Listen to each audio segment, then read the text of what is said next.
All right, so welcome everyone. Holding by the book of Leviticus chapter 16. Again, want to welcome everyone. Holding by the book of Leviticus chapter 16, verse 24.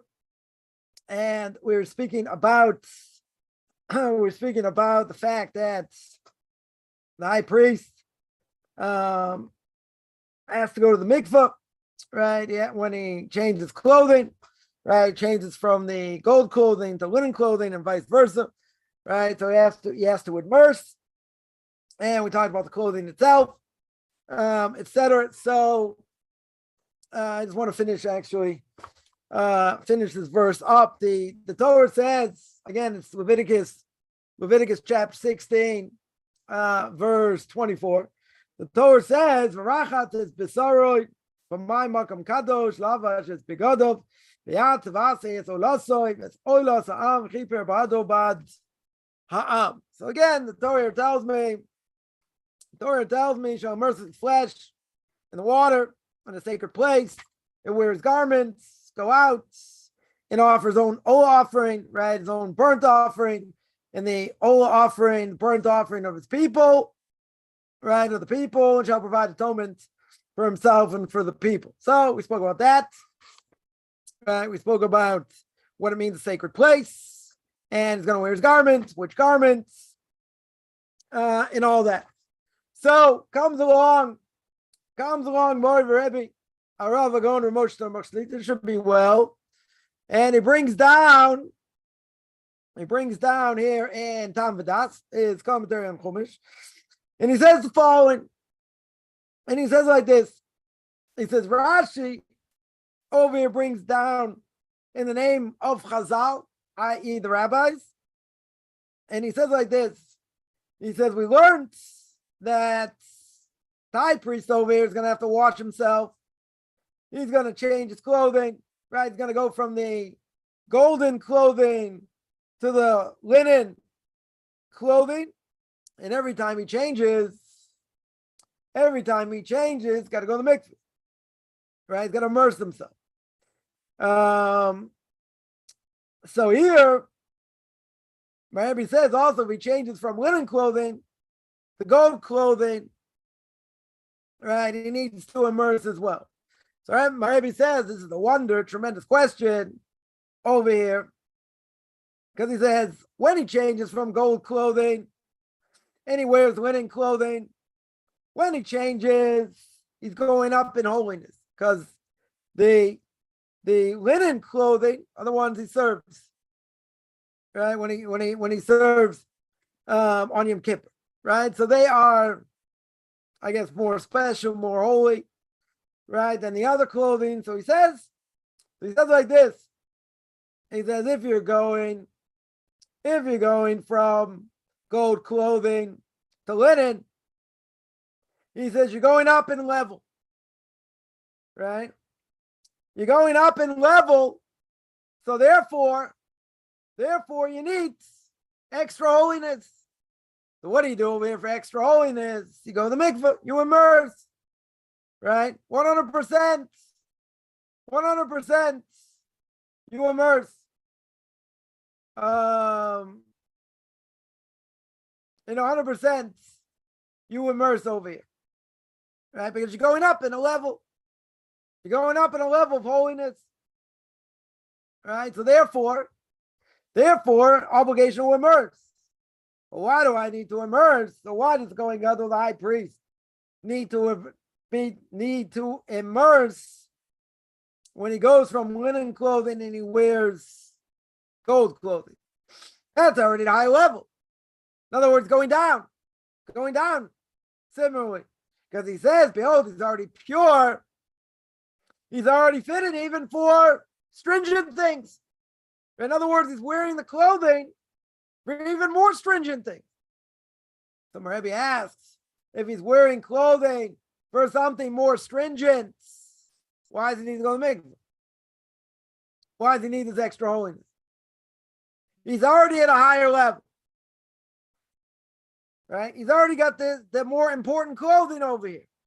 So if he's got the more important clothing, and he's going to go down to a certain level by changing the clothes, the Rebbe asks, why in the world does it need to immerse? If you're telling me it's something, something less holy, and you're upgrading, you go into something more holy, I understand, right? You're upgrading in holiness. If you upgrade in holiness, what do? You immerse. That makes sense. But he's saying if you're downgrading, if you're wearing less holy clothes, then what's the point? Why do you have to immerse? That's the question. That's the question he asks. So he answers like this. He answers at the time the high priest has to prepare himself for service to God, right? He's got to prepare himself, special preparation for Yom Kippur, no question. He's preparing himself for Yom Kippur, right? So he's got to prepare himself for the gold clothing, right? Now, why he's got to prepare himself, right? Why does he have to prepare himself? Why does he have to prepare himself over here? So he's got to prepare himself so he doesn't forget. He doesn't forget the level he's at, the holiness. In other words, he's got to prepare. He's going in the Holy of Holies. When does the high priest go in the Holy of Holies? One day a year. What's the one day a year? The one day a year is on Yom Kippur. The only time he goes in the Holy of Holies. Very good. But you see over here, Rabbi says if he's wearing gold clothing, right, he could forget what he's doing. In the fact that he's got this extra holiness because he already entered the Holy of Holies. He could forget. Right? You're going to say, but if he went in the Holy of Holies and he came out okay, how could he forget? It's not something easily to forget. Okay. Maybe true. Definitely may be true. But he says, maybe he's going to forget. Maybe he's going to forget this lofty level.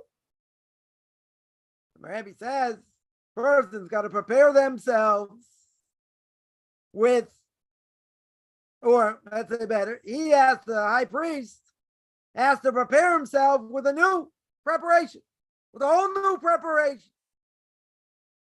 And therefore, he's got to immerse before he serves. In other words, everything he does, every act that he's going to do on Yom Kippur, right, needs preparation, needs special preparation. So here, when he changes his clothes, he's not going to forget, or he shouldn't forget his lofty level over here, right, his holy level. So what's he going to do? He has to immerse. Very good. Very good. He has to immerse. So you see that he's going to prepare himself when he does his mitzvah. He's going to prepare himself, new preparation. And he's going to dunk again. He's going to immerse himself again, right, before he serves. Right, so then my Rebbe says, okay, that's by the high priest. So he's not going to forget his level over here, but he has to work. He has to prepare, right? He has to prepare a new level, right? A new preparation. So Rebbe then says over here, he says you shouldn't be mazazel, you shouldn't scoff, make fun of, right? Preparation, even if you're entering something that's holy, because each mitzvah needs preparation, a lot of preparation before, and even many times, potentially many times during the day. So what's he telling you over here? He's saying that anytime you do a mitzvah,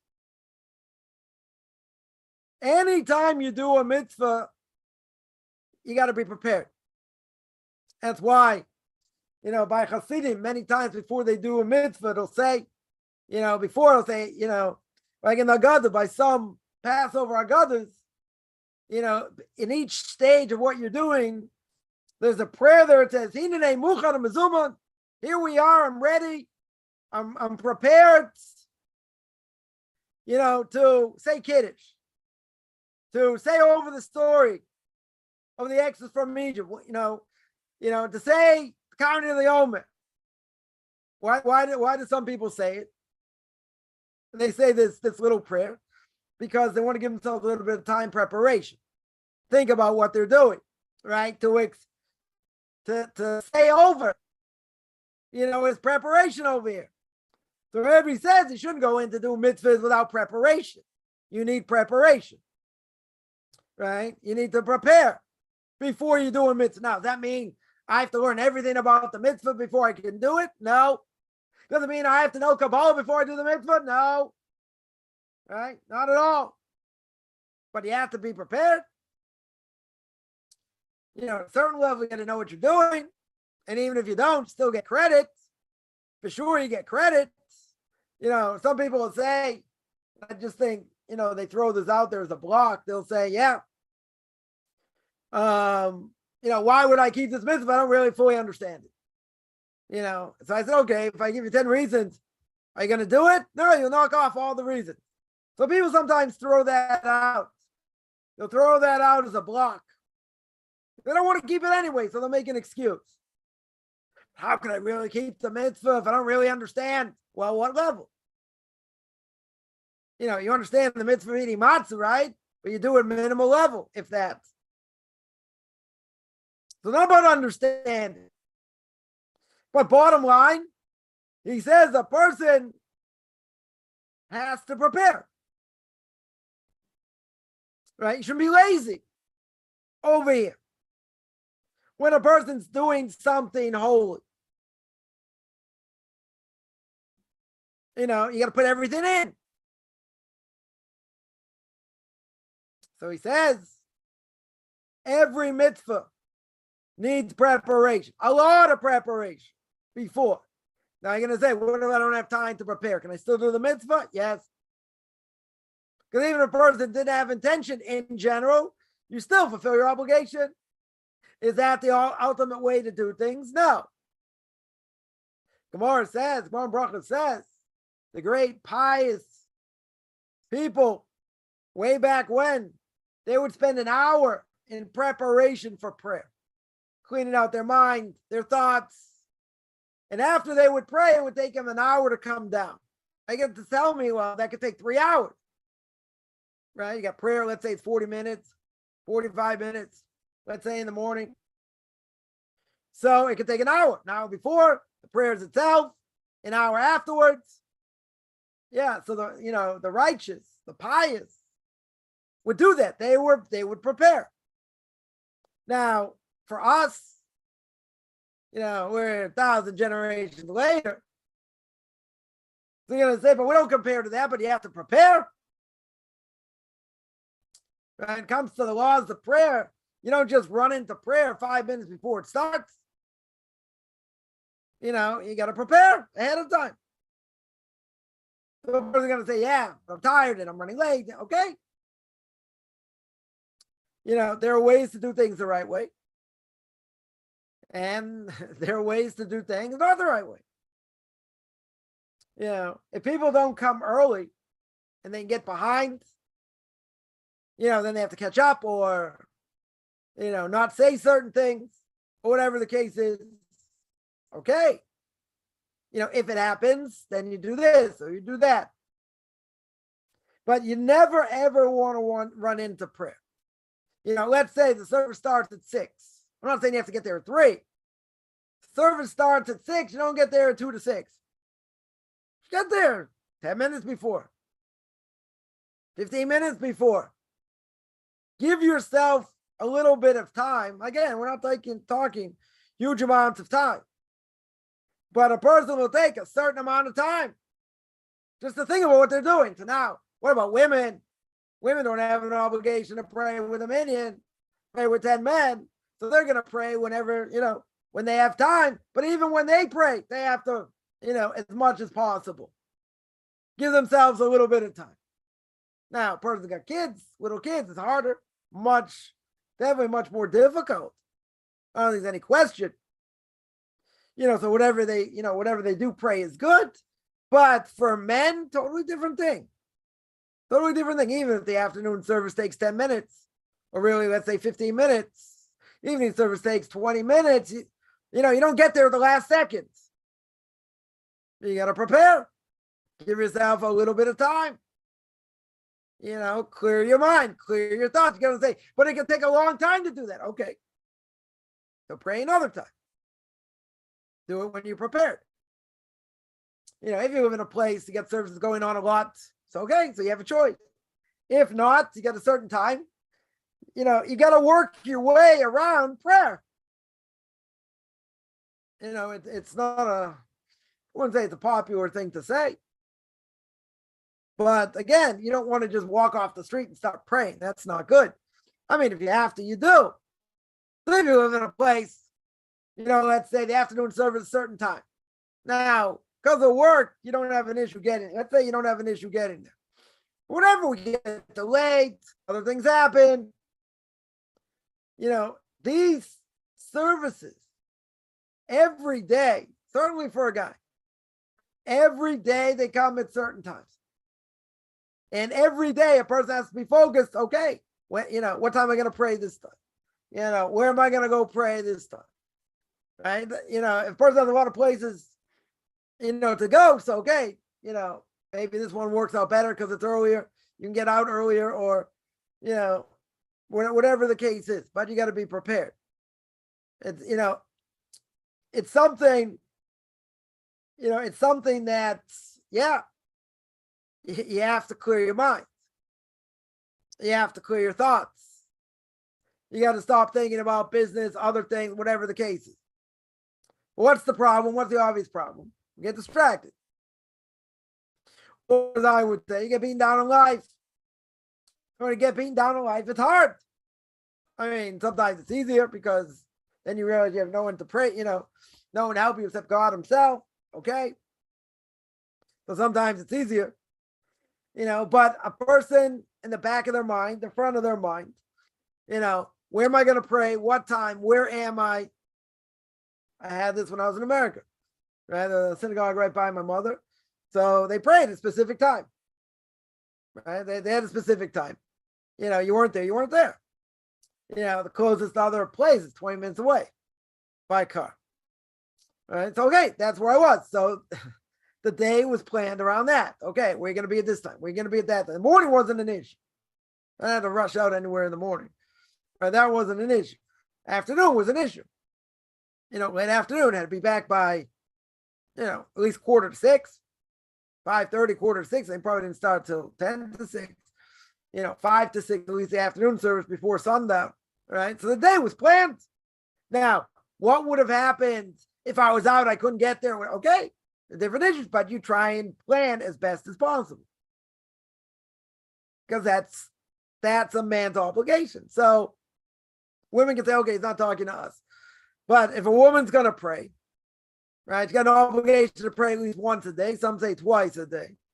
So if she got that obligation, okay, find a time, whatever works, be consistent and pray at that time every day. Now, sometimes you can't. You got appointments, got other things to do. Okay.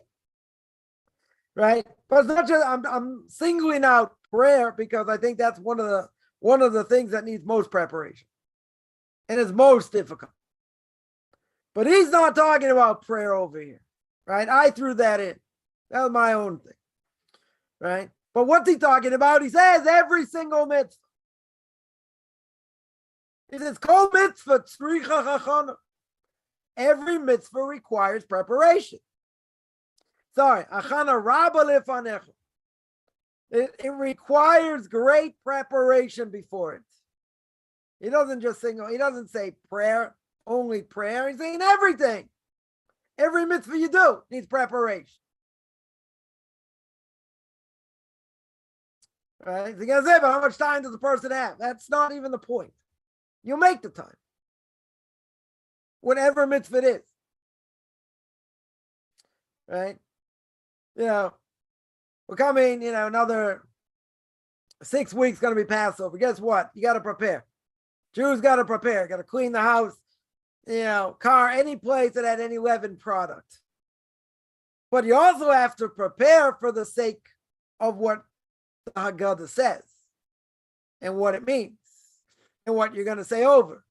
and listening to classes about what Passover represents. Some things are more easier to understand, some things more, deeper, whatever it is. Something like that needs preparation. Needs a lot of preparation, a lot of laws to go over. Right? Purim's coming up in 2 weeks.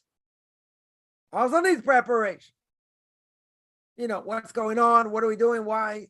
Why is there so much craziness? Purim's just like Halloween, the Jewish Halloween. No, nothing to do with Halloween. Halloween's a pagan thing. Most people aren't aware. Nothing to do with Halloween. Right? Dress up for different reasons. There's a lot of frivolity that goes along. There's a lot of fun. A lot of fun, definitely. There's a lot of alcohol. Not everyone has to drink. Whatever. But, there's a festive meal. There's reasons behind everything. 100%. But if you just go into it's just it's just a time to drink and, to go nuts and this and that, you're missing the point. All right? Keep in mind one thing. I mean, it's a lot over here, but, Purim, if you look at Purim, and the fact that Jews almost got destroyed, you have a holiday totally opposite of Purim called Yom Kippurim. On one holiday in Purim, you eat a lot, you eat, you drink, you eat, you drink. Hopefully you say over words of Torah also. Right? And it's brought down, you got Yom Kippur is a day, Yom, day, Ki, Purim. Like Purim, doesn't the word Kippur mean atonement? Yeah. So it's all about fasting. It's all about feeling like a piece of dirt. Right? But you can say Yom Kippur is a day like Purim. What do you mean? Makesher is what we would say here. What's the connection? How can Yom Kippur be compared to Purim? Two opposite ends of the spectrum. One is about feeling like a piece of dirt, fasting, 27 hours, 26 hours, 27 hours, working on repentance. Purim, total opposite.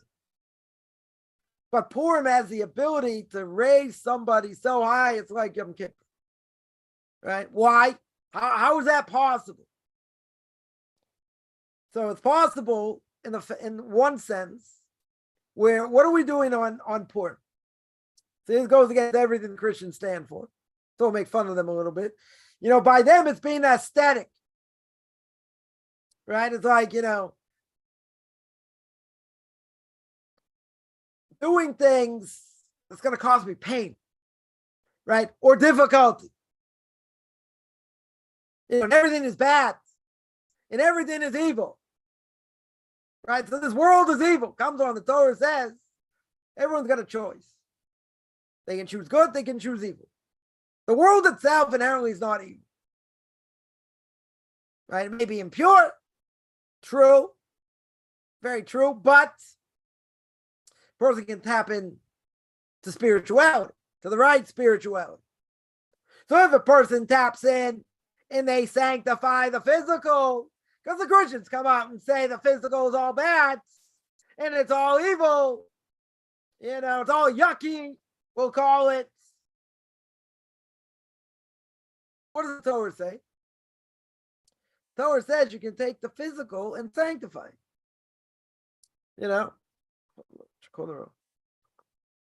I can take my tea over here, make a blessing, sanctify God's name. I'm getting benefits, right? Enjoying the taste of this tea, whatever. But you're taking something physical and you're elevating it. You're elevating it in a major way. How are you doing that?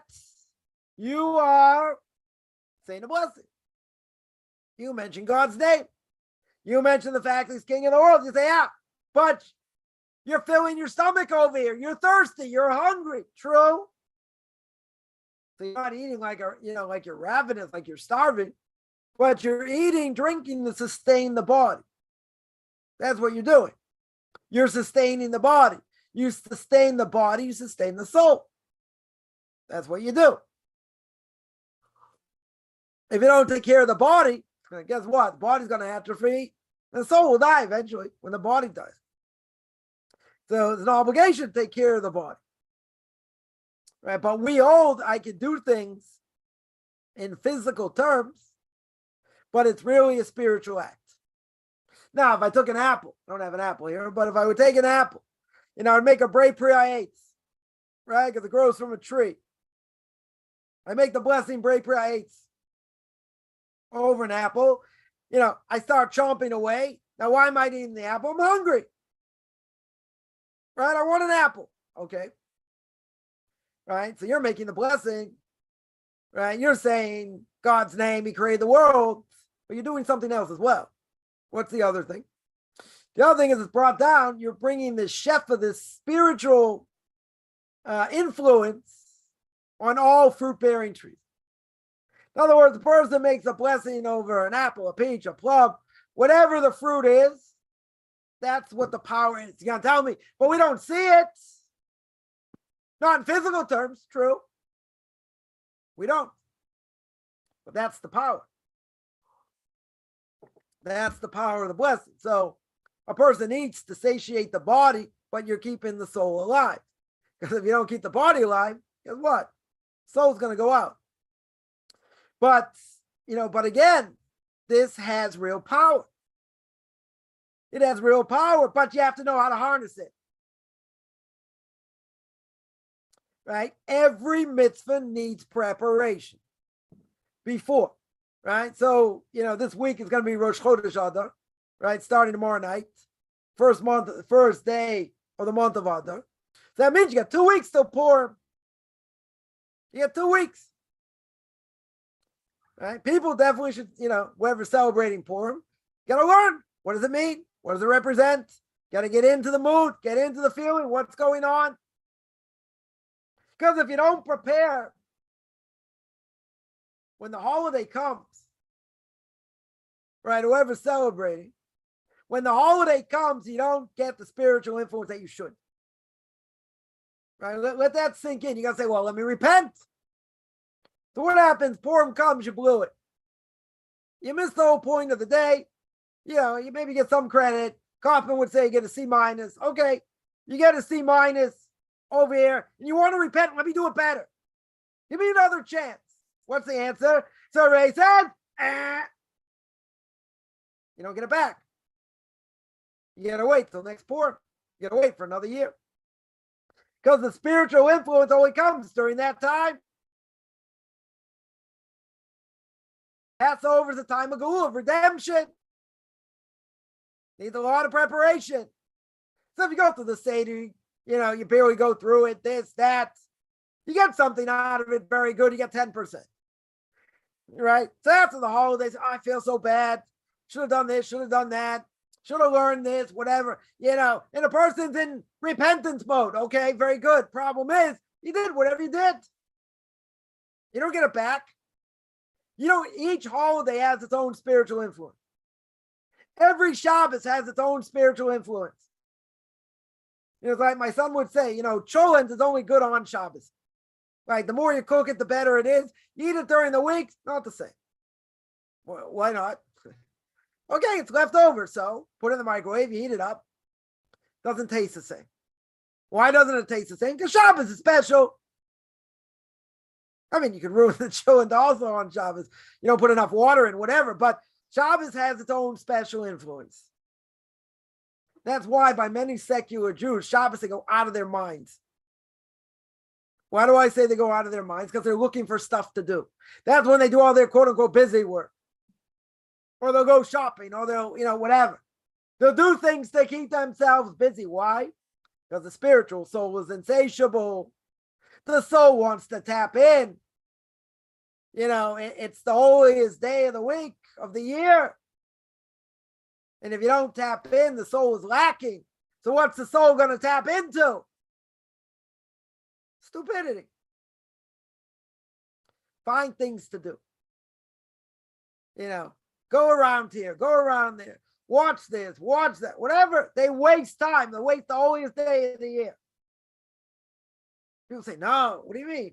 Yeah, I go out Friday night, go with my friends, I do this. I relax more. Yeah, but you're taking the whole holiness out of it. It's why it drives them nuts. What do?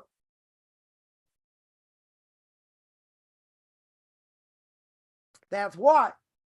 Because the soul is yearning for something real. So you got to fill it. What are you going to fill it with? Garbage. You're going to take the holiest day of the year. Every week it comes up 52 times a year. And what are you going to fill it with? Stupidity. Garbage. Right? Now, that soul doesn't mean the soul dies per se, but it gets weaker. Because the more garbage you fill it, the harder it is to jumpstart it. That's why people say, oh, I relax on Shabbos. I may not keep Shabbos the same way you do. Yeah, you desecrate it. You desecrate it. You have to know how to tap in. Shabbos needs preparation, right? Certainly needs preparation. You got to learn the laws, what it's about, what the purpose is. But someone who's ever spent a real Shabbos, I'm going to go online here saying a real quote unquote Shabbos, and they're by people that hold by what it says and what we're supposed to do, that's a whole different experience. I'm not talking about Kabbalah, nothing. Good food, good words of Torah, singing, if you can sing. It's a whole different atmosphere. Totally different atmosphere. But most people don't have it. And they'll never have it. Potentially never have it. Because what do they do on Shabbos? They'll say, wow, we don't celebrate it like you. You don't celebrate it. Oh, you might make Kiddush Friday night. Okay. There are people like that. They'll make Kiddush before the meal, maybe before the day meal, maybe they'll have challah. Okay, but what are they doing after the fact? Not just about eating. I mean, it's important to sanctify the day, not saying not. Right? Well, it's not just about eating good food and better food than we would during the week. The atmosphere. So if you do everything else on Shabbos goes against the atmosphere, again, I'm going to put myself on the line over here and say, what's the Kiddush worth? Person makes Kiddush, what's it worth? Right? What's it worth? You say, well, at least they get some credit, maybe. Right? Again, if I were playing God, put on my funny glasses, my funny mustache, I would say that's what you do. That's how you celebrate Shabbos when I gave the Jewish people. Good. You make Kiddush, you ate challah. Okay, you have a better meal. Very good. But what else about what you do is according to what Shabbos is? Do you learn special things on Shabbos? Do you desecrate Shabbos? I mean, what do you do? What do you do that's in the spirit of Shabbos besides that? So you say, come on, give these people, a little bit of credit. At least they do something. Okay. I can be generous. Maybe they do something. So way back when I would say not worth anything. Not worth anything. I can't make Kiddush. Okay, so they make Kiddush. More than that, right? But as I got older, I changed a little bit. I said, okay, even if they do that, that's better than most people. True. 100% better than most people. Most Jews. Okay. How much better though? They have an acknowledgement of Shabbos. That could be everything. Doesn't mean they celebrate it the right way. But that's already holding somewhere in the world. That could be a portion of the world to come if they desecrate Shabbos. Potentially. Not saying they're going to get a free pass over here. Not saying they might not be liable for death penalty. Okay? Right? My question always is, what does the person do? It shows by their actions. Right? So I know a group, once a month, they used to get together. Number of Jewish families called Chavurah, friendship. Friends get together once a month. Usually someone else's house. Not necessarily their own. I guess they rotate, whatever it is. They have a Friday night dinner. They desecrate Shabbos to get there. or leave or whatever. Okay, but there's Kiddush, there's Chal, there's semblance of, Shabbos. Now, one group I'm thinking about, almost all of these families, most of their kids intermarried, if they had kids. They intermarried, almost all of them. They're going to say, but there's no guarantee in the Orthodox world either. True. Even if you want to say, let's say there's a 10% dropout rate. Let's say. Do the ultra Orthodox have an intermarriage problem? No. Not even close. You get 60, 70% intermarriage rate. We're not close to that. Nothing close to that. So here, these people at least are doing something. Okay? Right? That is worth something. I'm not going to say it's not worth anything. Before, I would have said it's not worth anything. Right? I'm not going to go that far. It is worth something because they're doing something more than anyone else is doing. Okay? 100%. Well, look at the results. And I guarantee this is not a lone result. Someone's going to say, oh, look, in these other places, they didn't intermarry. Okay, right? I'm not taking, I didn't take statistics, I didn't take a survey of all these different places and what they do. But I guarantee, with all the money I don't have, I guarantee 100%. There's no different anywhere else. Because they're desecrating Shabbos. They're not holding by what you need to do on Shabbos. So why would their kids keep it? Why are the kids want to marry someone Jewish? But they're very, very Jewish. That doesn't matter. But it doesn't get passed down. Try to explain this to someone. They told me that basically all their kids, just about all their kids intermarried. And he said, it bothers me so much during a certain time of year, walk in their house and there's a tree. Right? Obviously you know what the tree is for. Right? So they said, it bothers me so much to see. So I said, let me ask you, you are very, very Jewish. But your Judaism is a feeling. It's not about something that's represented by belief and by knowledge and by learning. I mean, I was a lot nicer when I said this, but this is pretty much what I meant. In other words, you cannot pass down a feeling.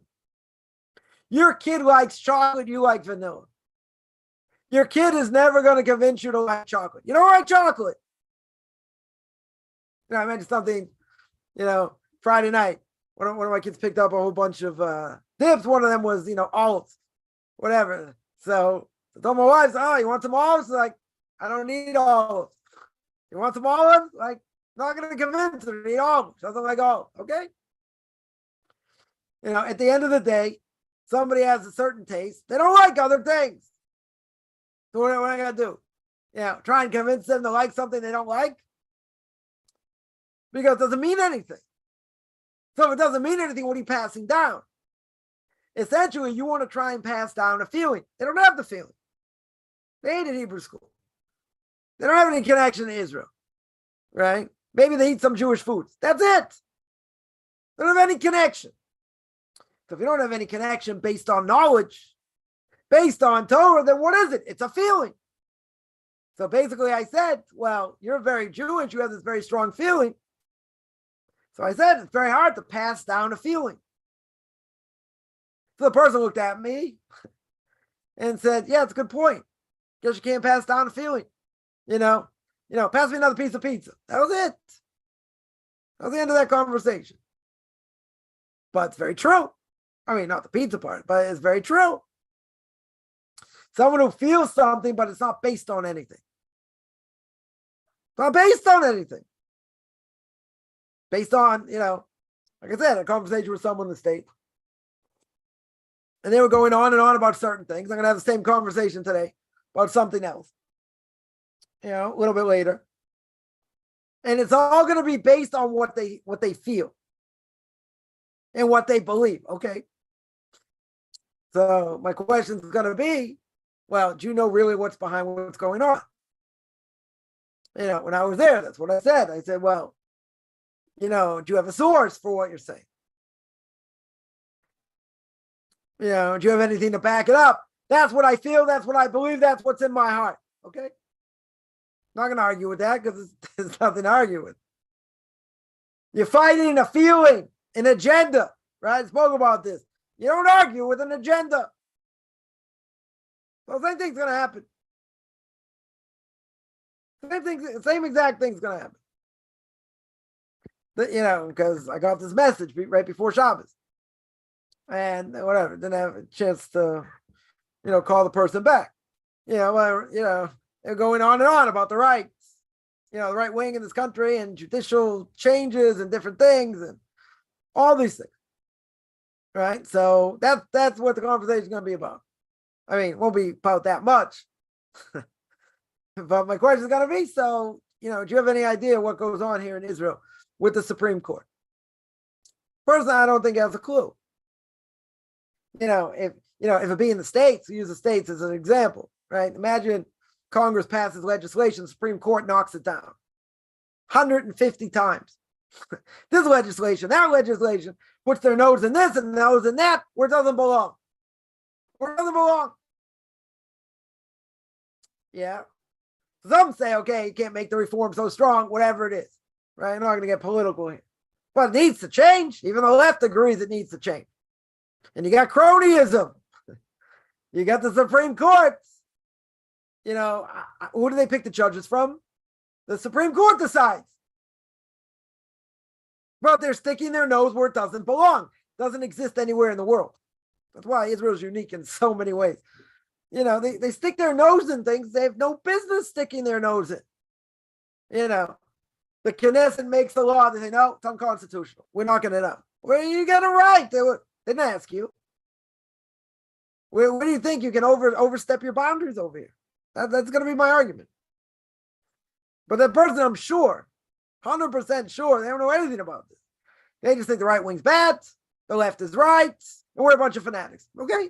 That's the way it's going to come up. Right? By my Q&A, I'll tell you, that's exactly what happened. That's what's going to happen. Right? It's not based on knowledge. They can tell me about, I saw it in the news, I read it in the paper. That doesn't mean it's based on knowledge at all. Anyone aware, the news media happens to be very left wing. If you haven't figured that out by now, very left wing. Israel's getting a lot of flack for, legalizing certain lands that, quote unquote, they'll call it the West Bank. We own it. They don't want it to be annexed. Oh, it's going to be bad for peace. Who are you making peace with? Making peace with people that ram down people at a bus stop before Shabbos? Maniacs? And these people are getting paid by the Palestinian Authority for giving up their lives every month? That's who you're making peace with? Oh, but the right wing is wrong. Well, who are you going to talk to here? Who are you going to talk to? You got a body of legislature that thinks or whatever. You got the Supreme Court thinks they have a right to say whatever they want on anything. You can uproot whatever they want. That's called dictatorship. That's what it's called. I mean, imagine. How many bills a year? I don't want to get too political here. How many bills a year does Congress pass? 50? 100? How many? How many? I'd have to look that up. Imagine every single one they pass. The Supreme Court knocks it down. That's insanity. That is simple insanity. That's what's going on. Now, the left also agrees. There needs to be some sort of reform. They also agree.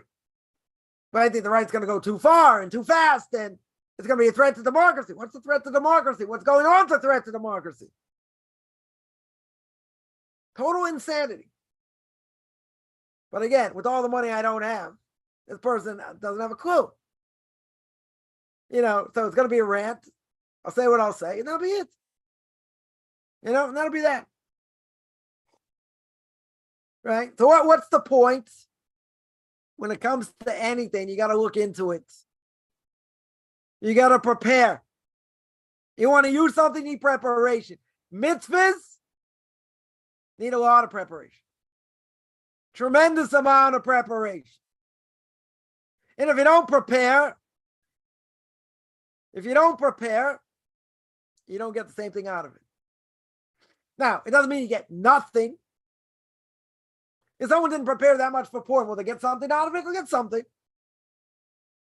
But if a person learned about it, the depth, of what it is and what's going on and different things, and what Amalek represents today and all, a lot of things you're going to see in a totally different way. So the more you prepare, the more you get out of it. Not only that, you don't get it back. If the holiday goes by, you didn't prepare enough, or whatever the case is, you do not get the spiritual influence back. Not by the holidays, not by Shabbos, not by nothing. All the repentance of the world, not going to help. Totally irrelevant.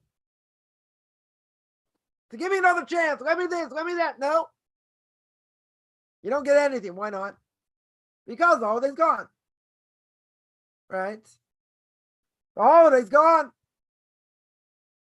Totally gone. What happens? Can't get it back. So everything we do needs preparation.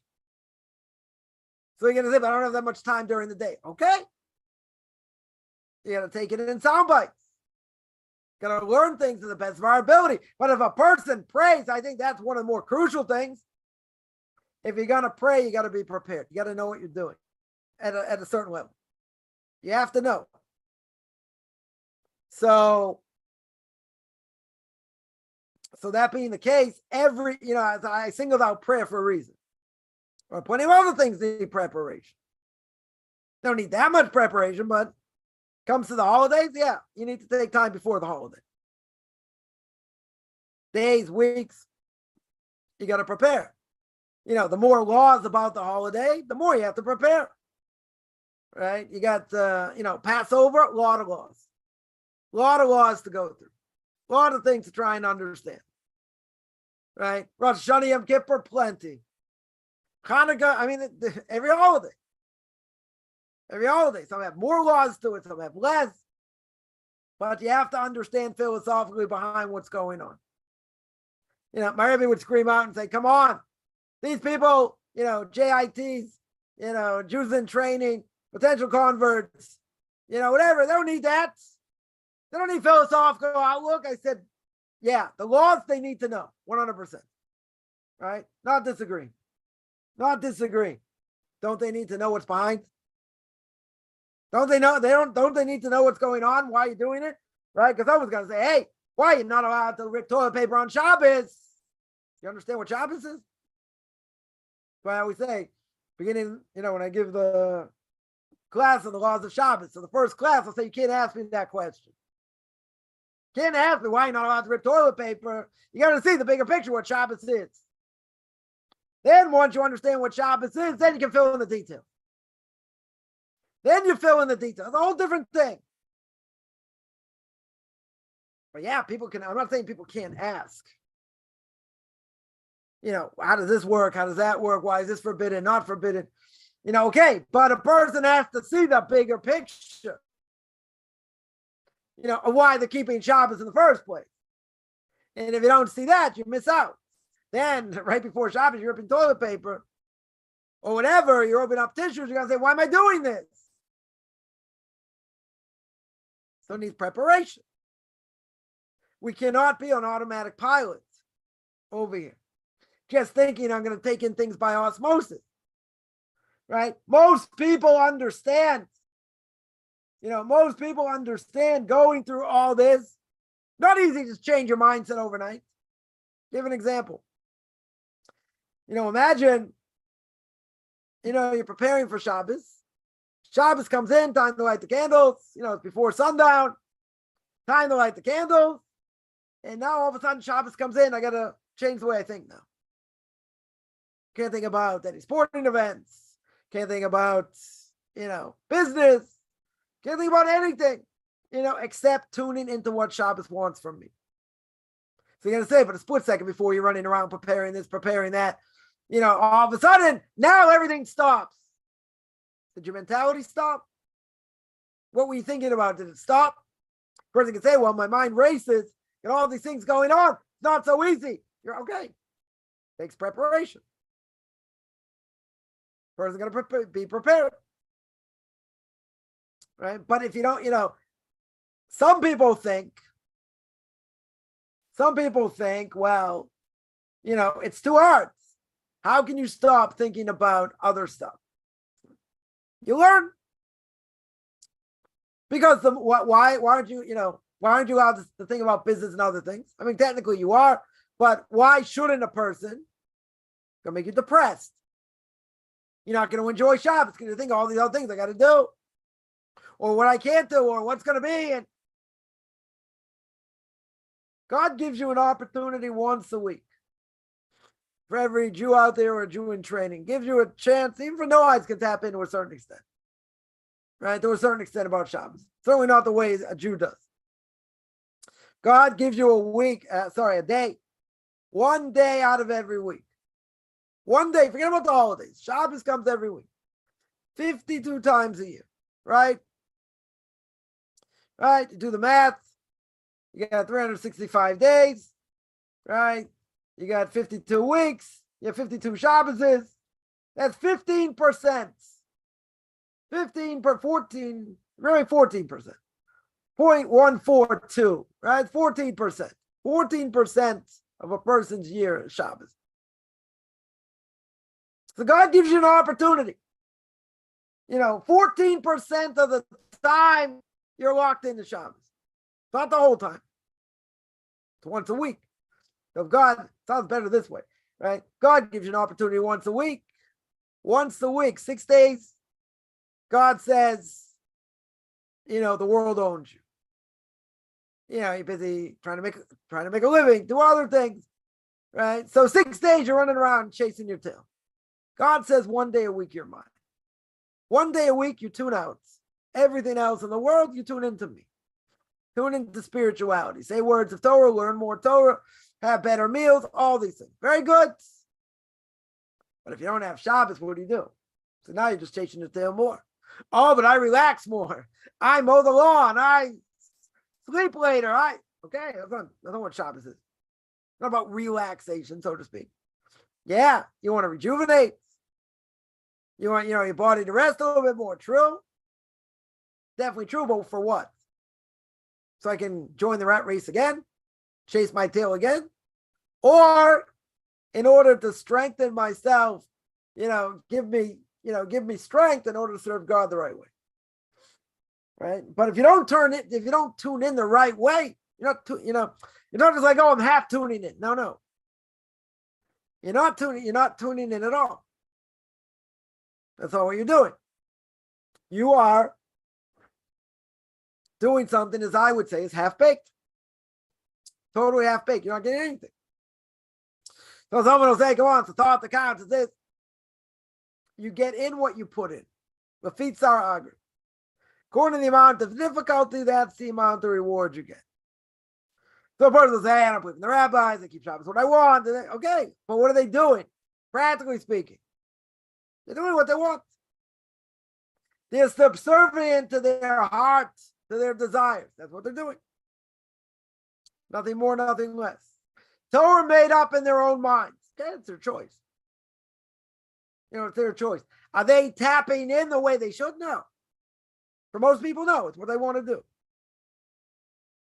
But make no mistake, again, secular Jews will find things to do on Shabbos.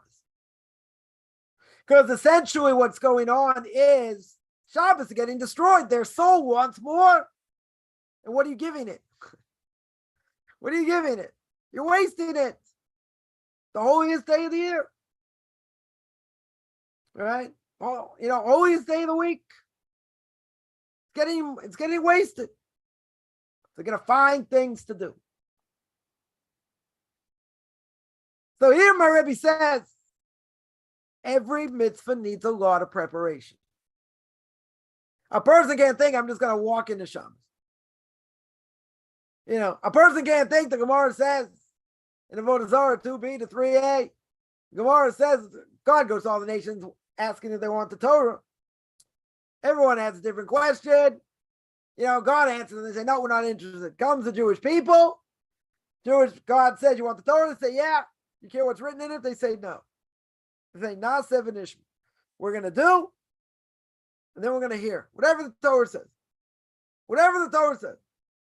Right? That's what we're going to do. Now imagine, God took them out of Egypt. He took them out of Egypt. They had a slave mentality. Took them out of Egypt, made them into a nation. And they saw Mount Sinai, what some of the greatest prophets didn't see. Even a maidservant, non-Jewish maidservant, or Jewish maidservant, let's say better, saw more Mount Sinai, than Ezekiel the prophet, than Jeremiah. So God totally changed them. But they had to be prepared. There's preparation. It doesn't take them out from nothing, because they understood what kingship was, because they served the flesh and blood king. So one of the potential reasons they were in Egypt is in order to serve a flesh and blood king, to understand what it means to serve the King of Kings. They had to learn. Didn't happen overnight.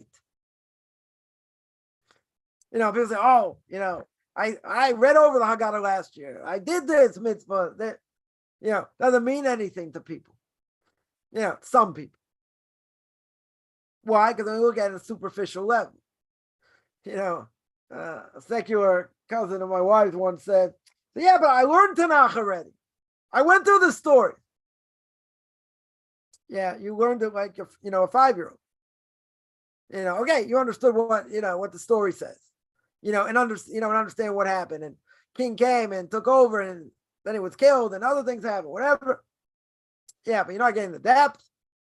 For sure not getting the depth, certainly not from our perspective. Yeah, but I've already learned that. Okay. So you learn it like a 6-year-old. Does that mean you learned it?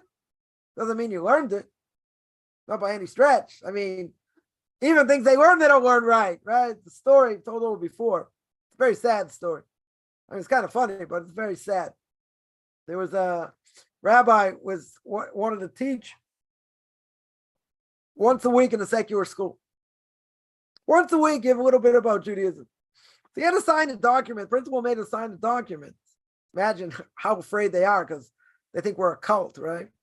Had to sign a document saying he's not going to try and bring kids closer to Judaism. But he signed. So it's right before Shavuos.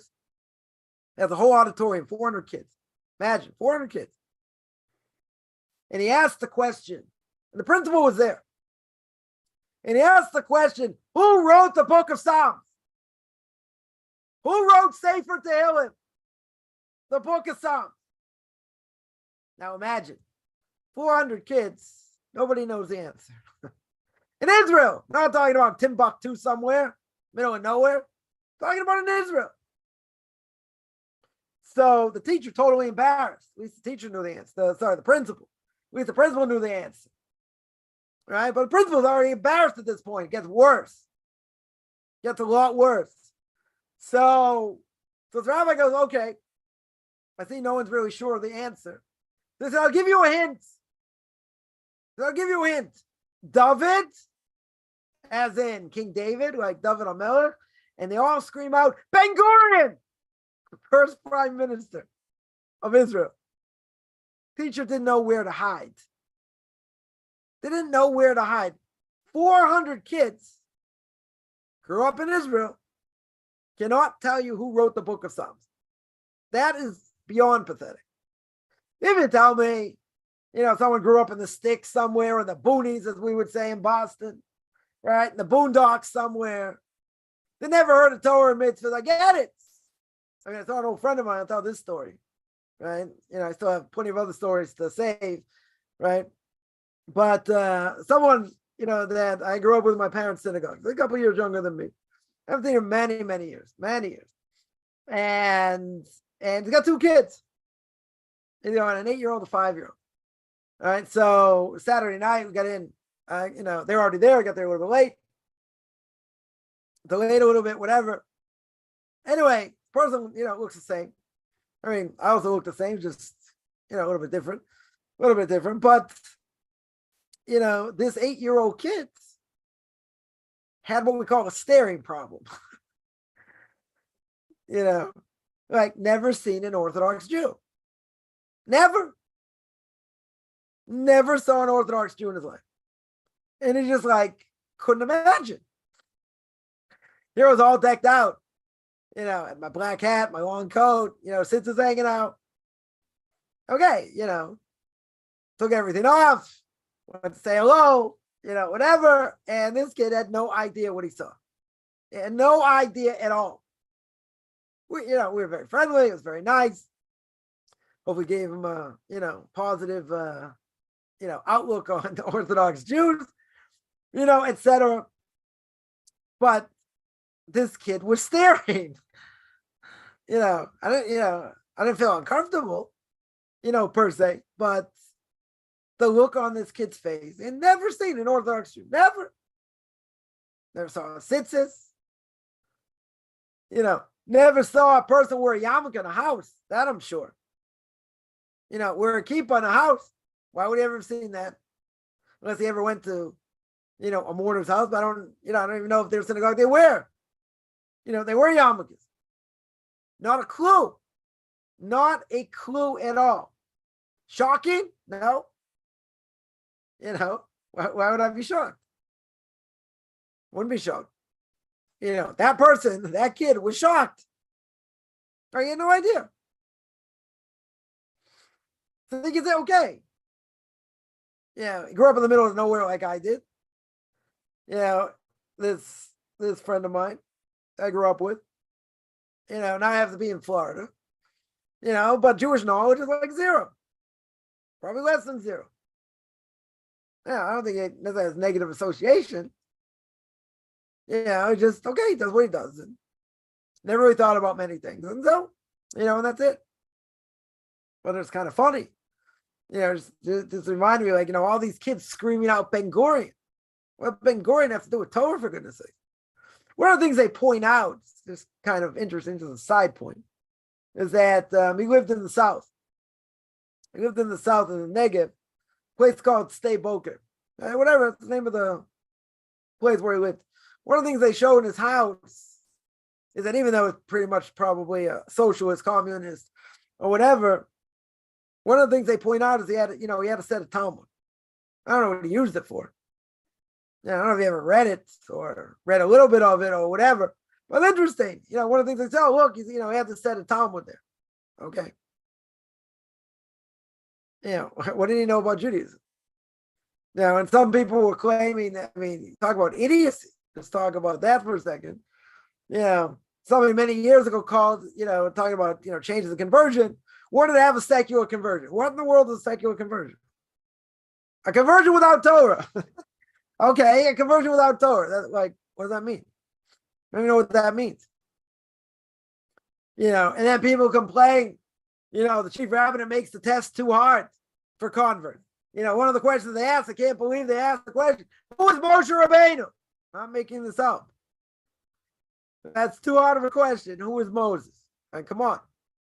If you ask me, if you say you would ask an intricate question about mixture of milk and meat and all that, okay. They're probably not going to know. Most likely. You ask them who Moshe Rabbeinu is, they don't even know who David HaMelech is. That's probably too hard of a question. Ask them about King David. It's insanity. Okay, they can call us fanatics. They can say what they want. People don't know nothing. Don't know nothing. Because anything we do, as my Rebbe here says, and that's really the whole point here, right, is that there are mitzvahs need to be understood. You need to prepare. Some things need more preparation, some things less preparation, whatever it is, but any mitzvah you do, you got to be prepared. Now, again, some people would say, but if I don't really understand it, why would I do it? But you got to do it anyway. You got to get used to doing it. So you got to learn about it. You got to understand it. And if you don't prepare, right, that's one of the things I was going to mention. The Gemara in Avodah Zarah in 2b and 3a, the beginning says if you don't prepare Erev Shabbos, you don't eat on Shabbos.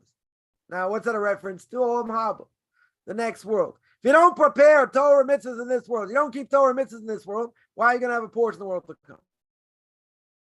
Why should you? You don't prepare. You didn't prepare. And someone tell me, Pirkei Avos before every chapter, it says every Jew has a portion of the world to come.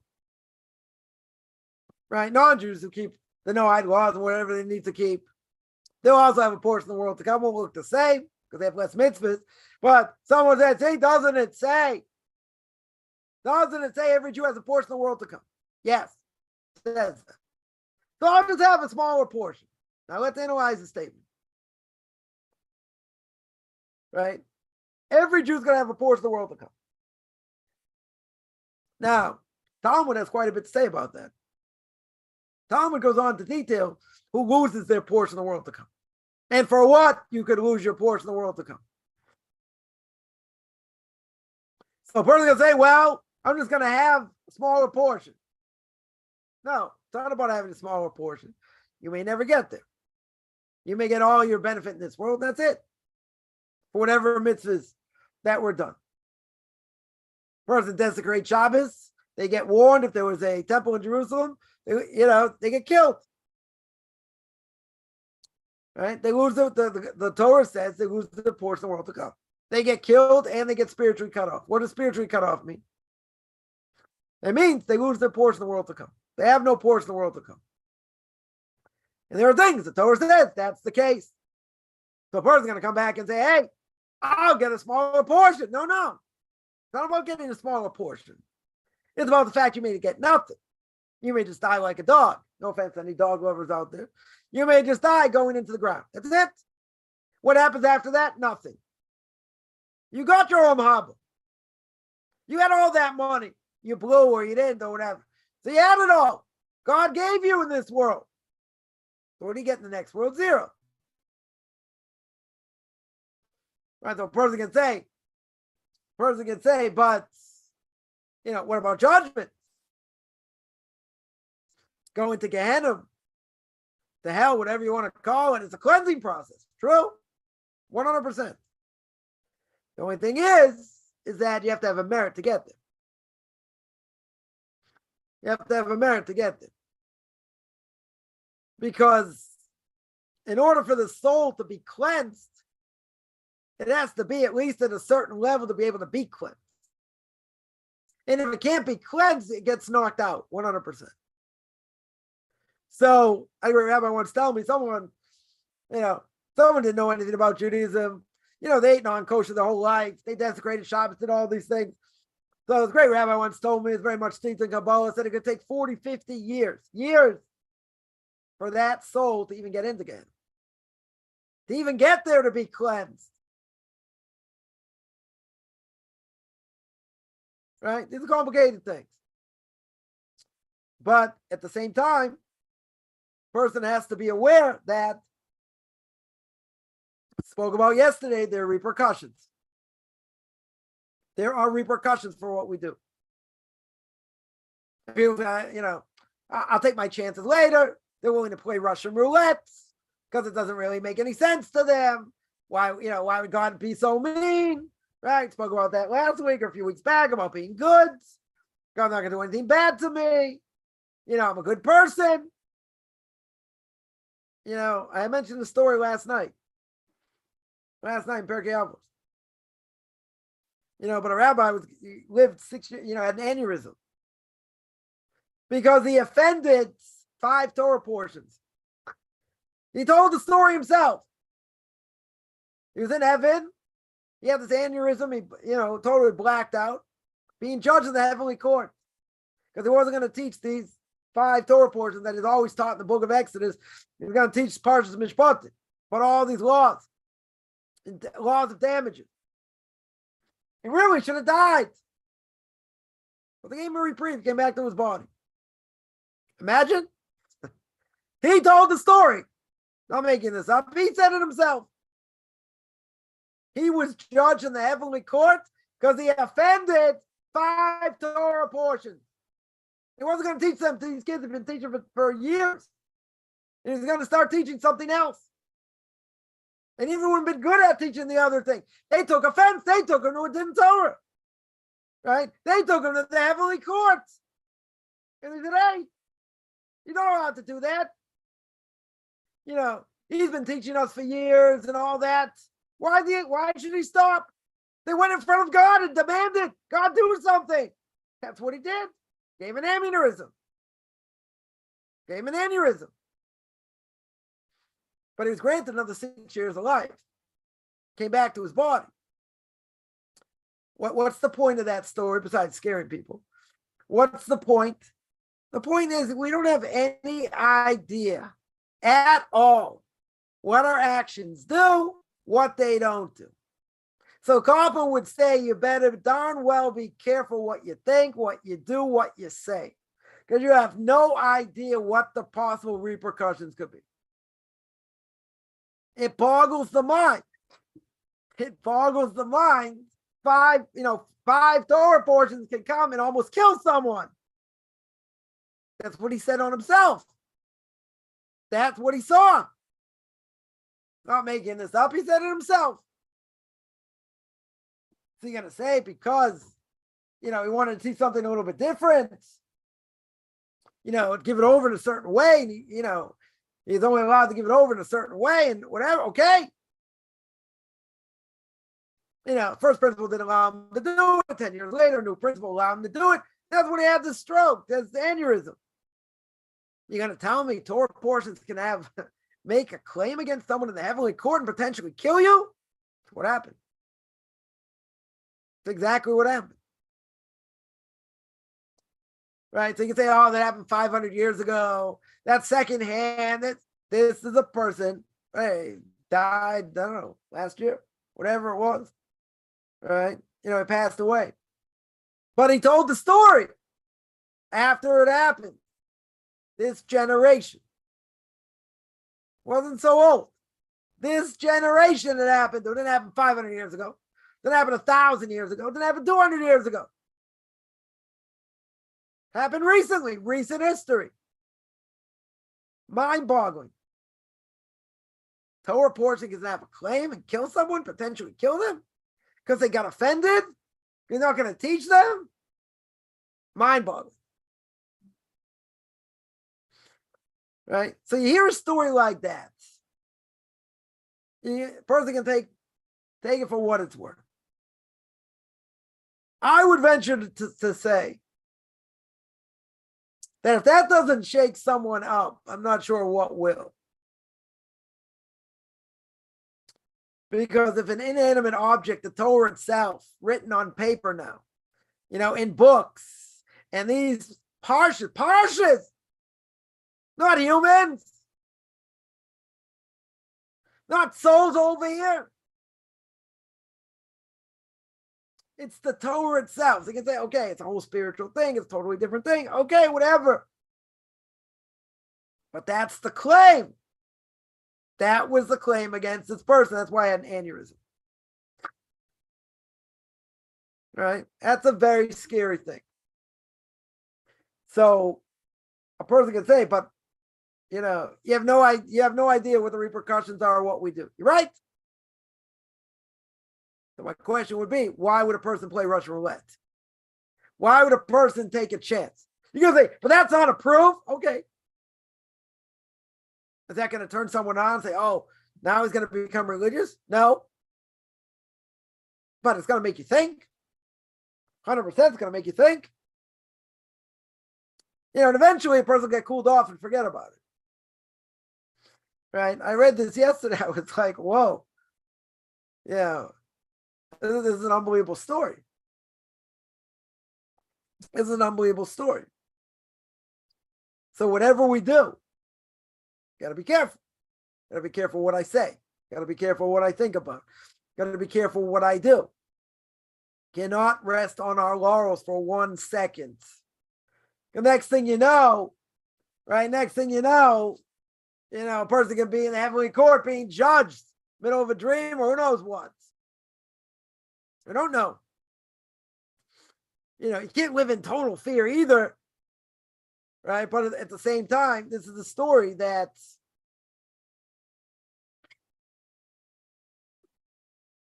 makes an impression. If you're telling me someone was jealous, flesh and blood, give someone an eye and heart an evil eye, and the Gemara says 99% of the people die because they make someone jealous, I could hear. Person's building a nice house, fancy house, someone else can't build, or they don't have money, being a little bit ostentatious. Person feels bad for whatever reason. God hears that. And then God opens up a person's file and says, hey, let's see what this person's holding. And that could cause them tremendous damage. Tremendous damage. Could kill them potentially. But you're going to say, what the person do?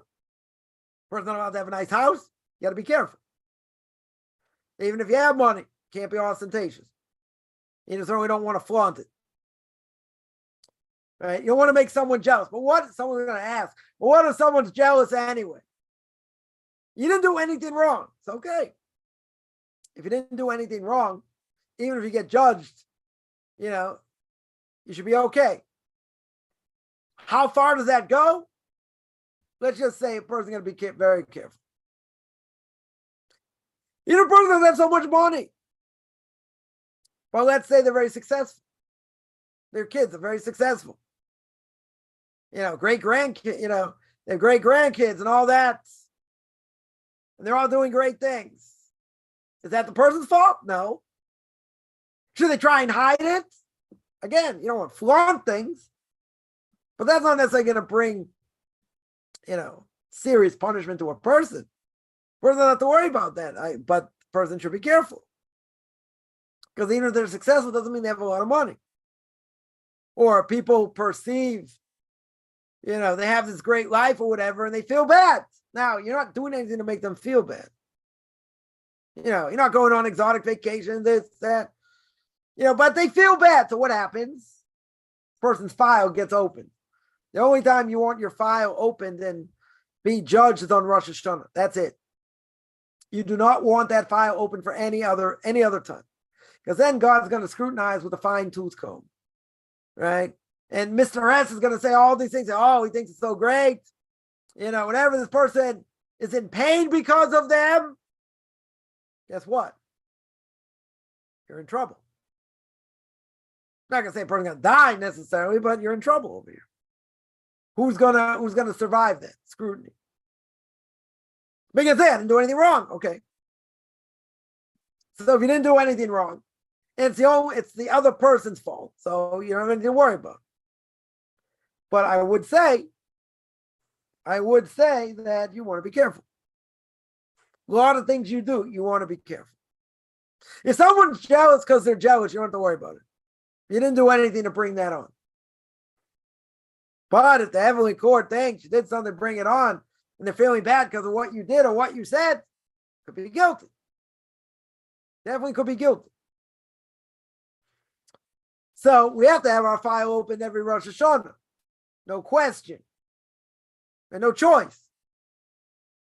That's why it's about life and death. During the rest of the year, you do not at all. You never want that file open. You're going to say, how do I know if it is or it's not? You don't. 100% you don't. But at the end of the day, you do not want to cause anyone pain. Even unknowingly, you want to bend over backwards, make sure that never happens. Because, hey, but I don't know. We don't know. True. Very true. It doesn't matter. We got to be careful. 100% we have to be careful. In anything we do, the repercussions could be absolutely catastrophic. Totally catastrophic. So again, my Rebbe here says, anything we do, any mitzvah takes preparation. Could be even a number of times during the day. So what this does is it changes the way we think. Changes the way we view things. Is he going to say, but it's all doom and gloom? It's all about, oh, you can't do this, you can't do that. What about the enjoyment? Plenty of enjoyment. But see, life in general is a serious thing. No games. The Brisker of a blessed memory, Rav Yisrael Zev Soloveitchik, a blessed memory, said in the name of his father, Rav Chaim Brisker, was one of the Torah giants of generation more than 150 years ago. And he said even when he was a kid, when the Brisker Rav was a kid, his father would warn him and say, every little thing you do, you're going to get judged on. So you got to be careful. I mean, you can't play and, other things, whatever kids do. But he said when he was by the age of 6 or 7, his father made him realize what life is. Quote unquote, what real life is. What's real life? What would we call real life? Real life is serving God to the best of your ability every day, every second of every day. That's what real life is. Is it intense? Yeah. Could there be many things we fail at? Sure. Are there a lot of trials and tribulations? Absolutely. But every day is a day. Every day is a day to serve the Creator, to do to the best of our ability. That's our obligation. Nothing more, nothing less. You got to say, come on. Kids need to play and do their thing. True. Kids need to be kids, 100%. At the same time, they have to know. They have to know what real life is. They have to know what it means, their repercussions, and there are ways to explain to them in their language. You hit your brother, your sister, there are repercussions.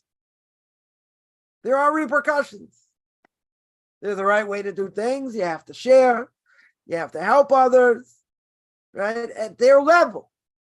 You're not going to go in this whole discourse. Someone is a 3-year-old. You got to tell them at their level and explain to them. You don't just leave it up to the schools or whatever. They have to be taught what they see at home.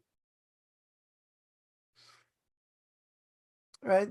So a person would say, wow, what a story. That's like crazy. 7-year-olds, they have to learn. This is not an ownerless world. It's not a Hefker Welt. It's not an ownerless world. There are repercussions for everything we do. Now, they may not fully understand. You got to make them understand at their level. But, you can't just let things go and just say, okay, whatever happens, happens. Kids need discipline. We're obligated to, to discipline our kids. But when they do something wrong, the punishment has to fit the crime. Can't just punish out of anger. That's forbidden.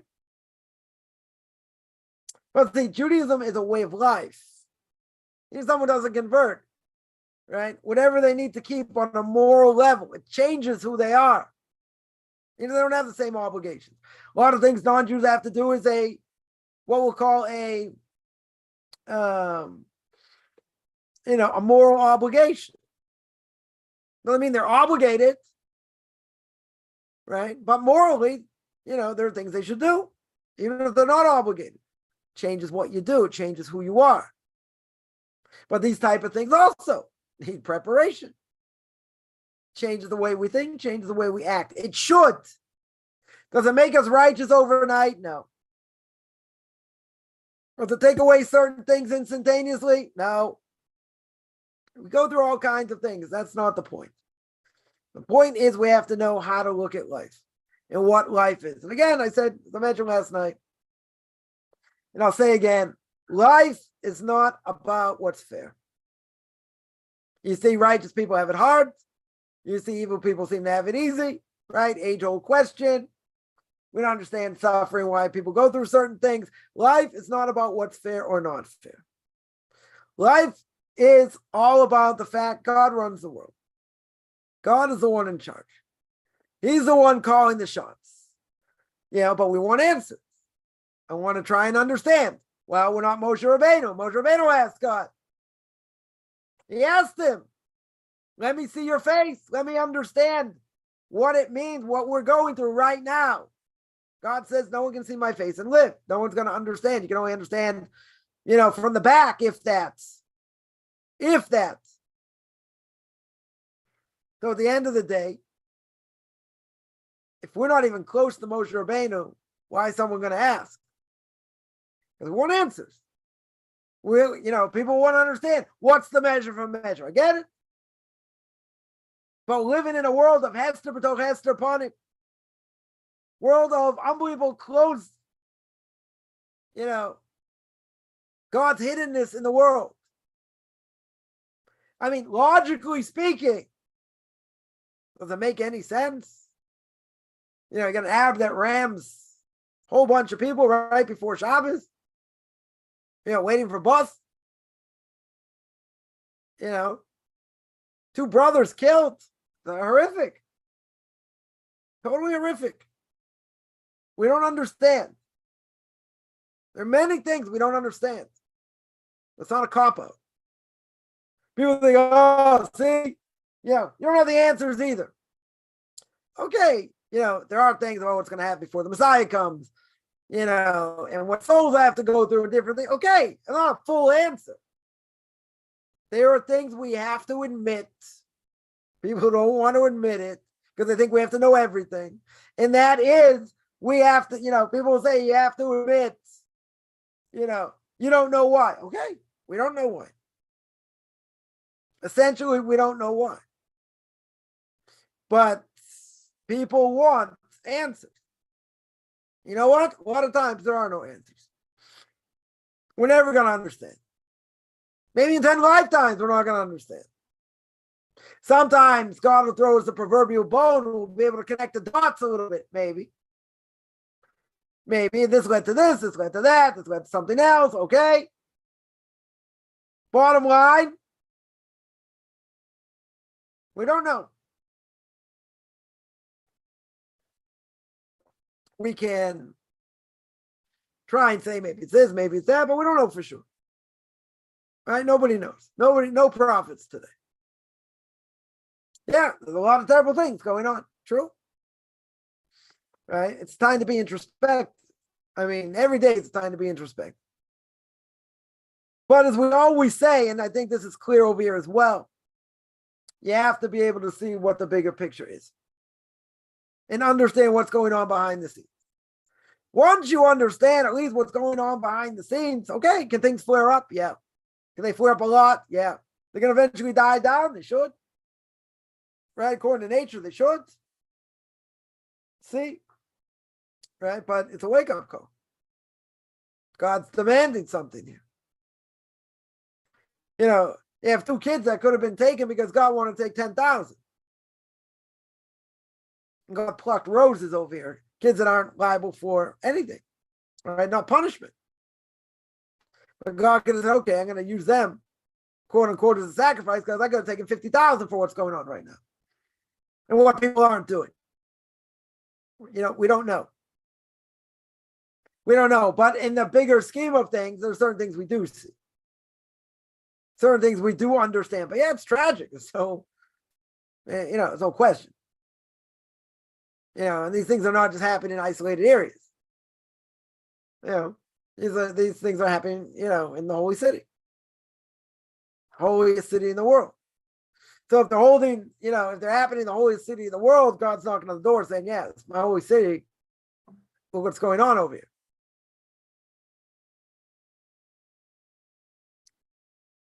So again, as Meir says, even many times a day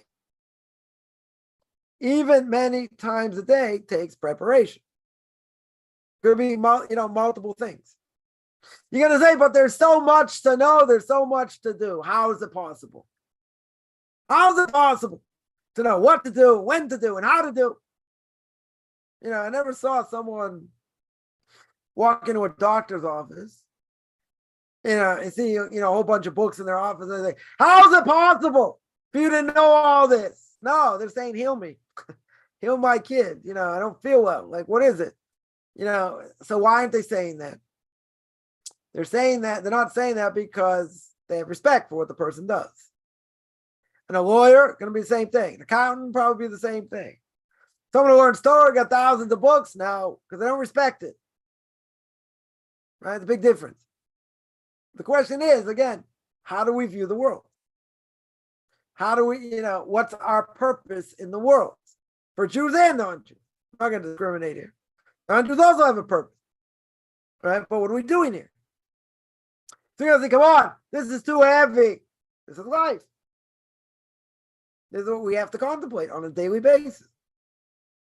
Not just what I'm doing here. What did I accomplish? What didn't I accomplish? What could I have accomplished? What I need to work on? So plenty of things we need to work on. But you don't want to get too depressed. But it's, it's hard. Most people today, I shouldn't say most. Some people today are not going to get the message. Why are they not going to get the message? They don't have time. I'm too busy thinking about other things. And people are too busy wasting their time on their phones. Because they don't have time to learn. Oh, but, figure out you're on your phone for an hour, 2 hours during the day. So how did you not have time to learn?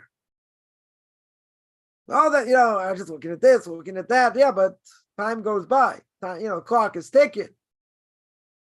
But at that time I couldn't be learning anything anyway. So that's what I was doing. Two things we're going to have to answer for after 120 years. First thing is, we were honest in business. Second thing is, did you learn Torah? We'll be surprised how much Torah we could have learned and how much we did. So isn't someone going to say, come on, says in Path of the Just, isn't this a world of distraction? 100%. So I get distracted. That's going to be my answer. I got distracted. Ooh. God says, yeah, I made distractions. I allowed distractions to occur. I didn't want you to fall for it. I didn't want you to dive head in, so deep. I didn't want that, but you did.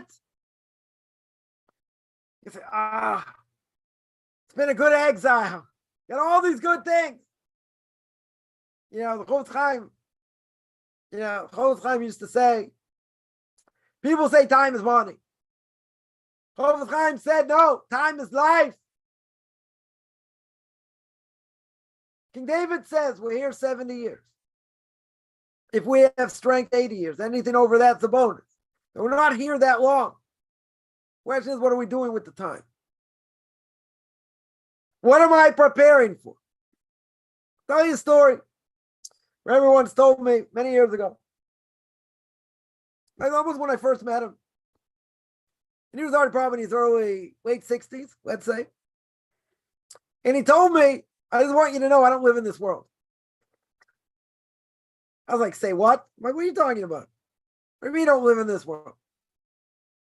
Because at my age, I'm already preparing for the next world. I already have, 2 feet already in the grave. I'm like, who talks like that? I'm like, what are you, Mr. Doom and Gloom? Like, everyone's going to die. Okay, I get it. What was he trying to say? Certain age, you got to start thinking, okay, I'm going to have to answer. I'm going to have to answer for the next world. That's why he says, we're going to see this, that there's, he says that the Levites stopped serving in the Mishkan, in the temple. The Levites stopped serving at the age of 50. So Rebbe asked the question, why at the age of 50? So you can tell me, there's a lot of work they have to do, and their strength, they're on the same strength they did when they were younger. They started at the age of 25 or 30, whatever it is. So they don't have the same strength as when they were younger. Okay. That I could hear. Doesn't say that. He says, because by the age of 50, person already got to start thinking about the next one. Doesn't mean you have 2 feet necessarily in the grave. But you got to start thinking. What am I here for? What's my purpose? What do I need to accomplish? What do I want to accomplish? You don't know. People don't know. As King Solomon says in Proverbs, you don't know what today's going to bring. You have no idea what tomorrow is going to bring. Today could be our last day, God forbid. We don't know. Nobody knows. Person go to sleep, not wake up. Person walk out the door, they don't come back. Can happen. You're going to say, what's the probability? So it's probably very little, but you don't know. You want to be in that probability where it happens? I don't think so. I mean, maybe some people, they have a death wish, but in general, a person doesn't want that. But is there a guarantee? No guarantee. Two guarantees, I would say. There are two guarantees in life. As we always say, death and taxes. Right? Not necessarily in that order. That's what it is. That's a guarantee. That's a guarantee.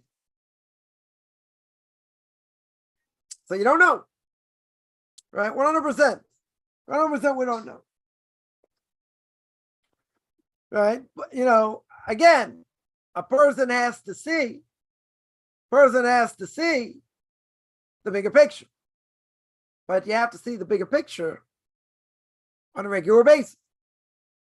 Now, sometimes things happen where God says, okay, I want to shake people up. I want to shake them up. Right? So certain things happen and wakes us up. Should wake us up. But we forget, we get cooled off. We forget. Right? But people look at certain things, and look at as, one-time events. And they don't see, the bigger picture. I'm not saying even if you see the bigger picture, doesn't mean it's not tragic. It's tragic. But seeing the bigger picture puts things in perspective. That's what it does. Does it mean it's easy? No. But we see things in perspective, okay? But we have to get the message. If a person says, oh, it's nature, oh, it's this, then they're cruel. That's an act of cruelty. Because then they're what Kaufman would say, they're passing the buck. It's not collective responsibility. And the reason things happen to Jewish people is because Jewish people do bad things. And they do the wrong thing, so it's collective punishment. Sometimes it's more, sometimes it's less, sometimes, again, greater tragedy, less tragedy, different things. We don't know. But we do know that when Jews do things wrong, the Gemara says, Kol Yisrael Ravim Zeh L'Zeh, we're all intertwined. So if we're all intertwined, Jew does something wrong, we're all blamed. We saw that, seen that throughout history. So we see in the story of Purim, one Jew refuses to bow. Mordechai refuses to bow to Mr. Haman himself. Everybody else, walked in the room, they bowed. He claimed it was idolatry, others didn't. Okay. But Haman, with all his wealth, with all his power, what does he say? I'm not just going to take care of Mordechai. I'm going to take care of the entire Jewish people. I'm going to take care of all those people.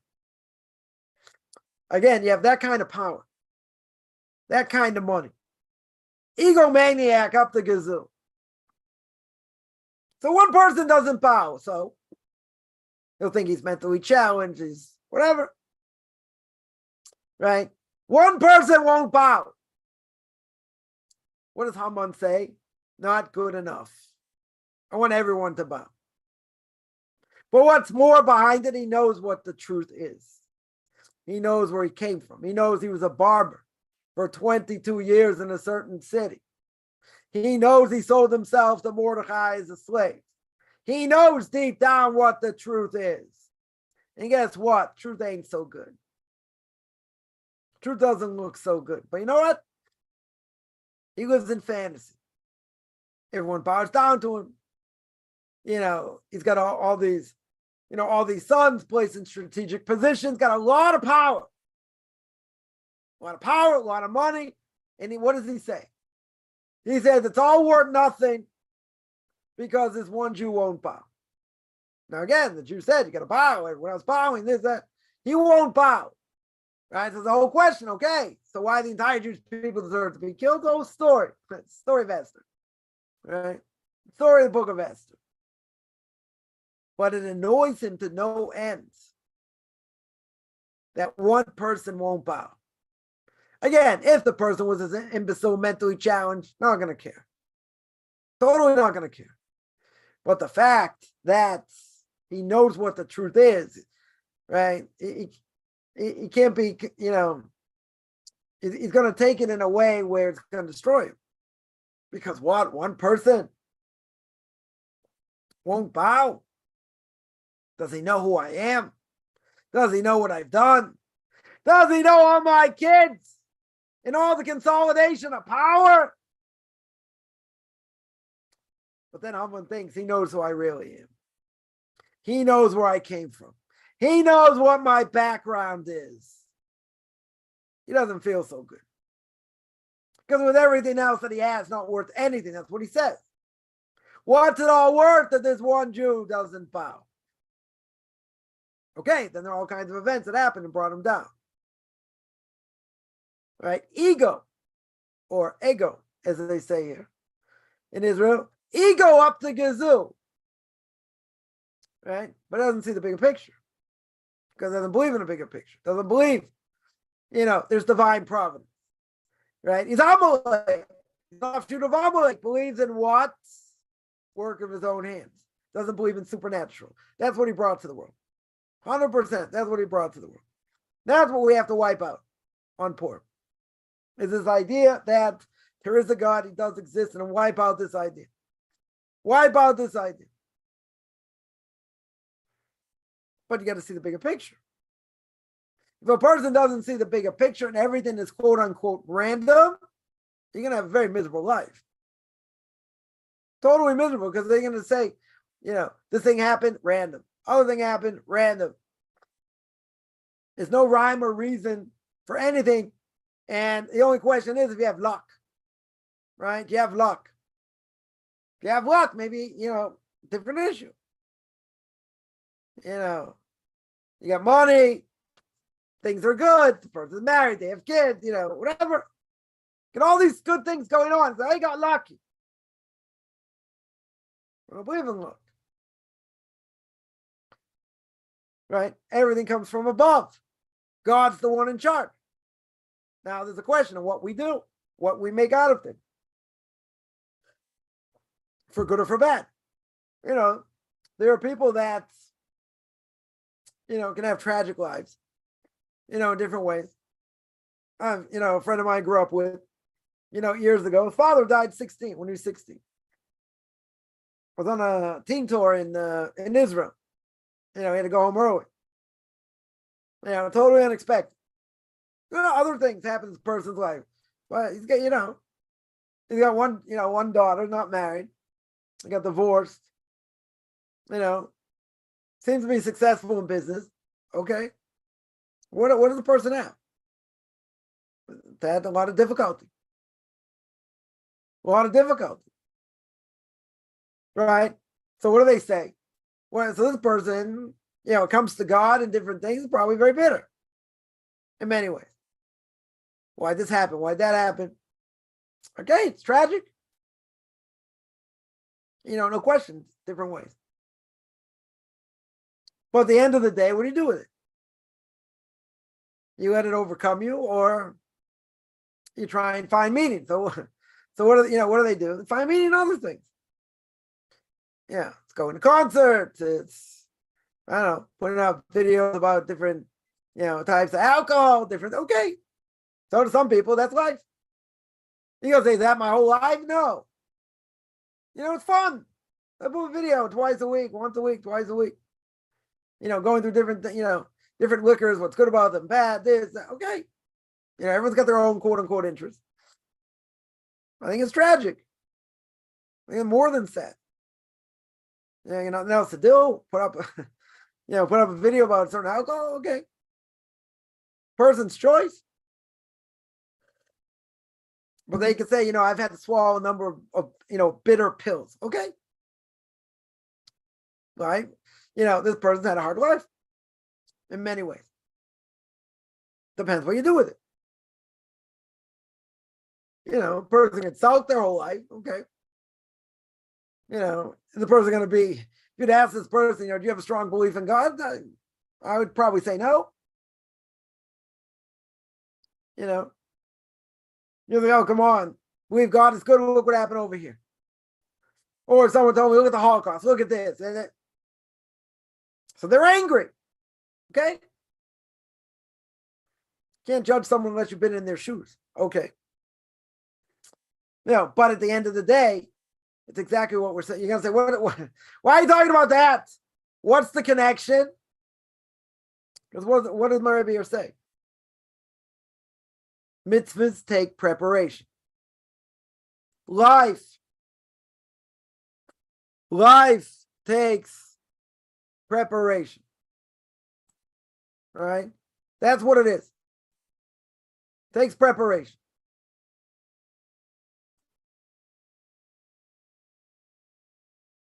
And if you don't prepare,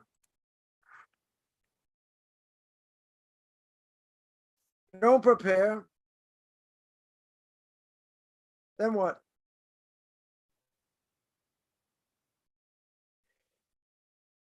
Then what do you have? What do you have? Ball games? Entertainment? What do you really have? When people say, oh, come on, look at you, still a fanatic 30 years later. Still a fanatic, yeah. I have my whole family together. I got almost 20 people there. Came out of 2 people. Well, really, one person, my wife, but, you got 20 people. A lot of noise. Tremendous,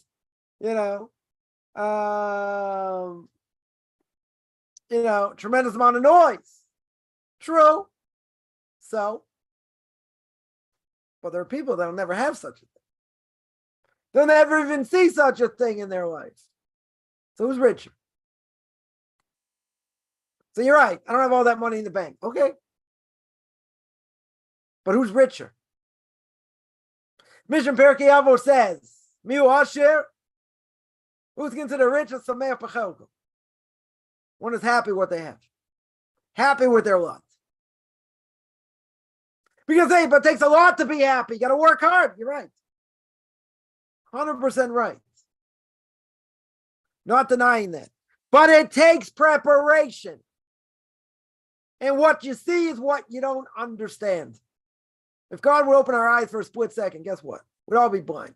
We'd all hide under the covers if we really saw what's really going on. But if you don't prepare, as the Gemara in the Avodah Zarah says, you don't prepare Erev Shabbos, you don't eat on Shabbos. Well, you have a portion of the world to come, you get nothing. You get 0. Absolutely 0. So Rebbe says, even many times during the day, you need to prepare. You absolutely need to prepare. And if you don't prepare, you're lost. So a person will say, yeah, but why this happen? Why that? Okay, I'm not a magician. We don't know. Someone dies at the age of 42. Yeah, I don't have a good answer. The only answer is that was their time to go. Okay. I don't know what their soul had to go through, different things. No idea. Is it tragic? Sure. No, I think it's not tragic. What about the bigger picture? How can someone believe in God when that happens? Okay. When tragic, you only give lip service to God when bad things happen. And what about all the good? I guarantee I can mention 100, 200, 3,000 things that we should all be thankful for every single second of every day.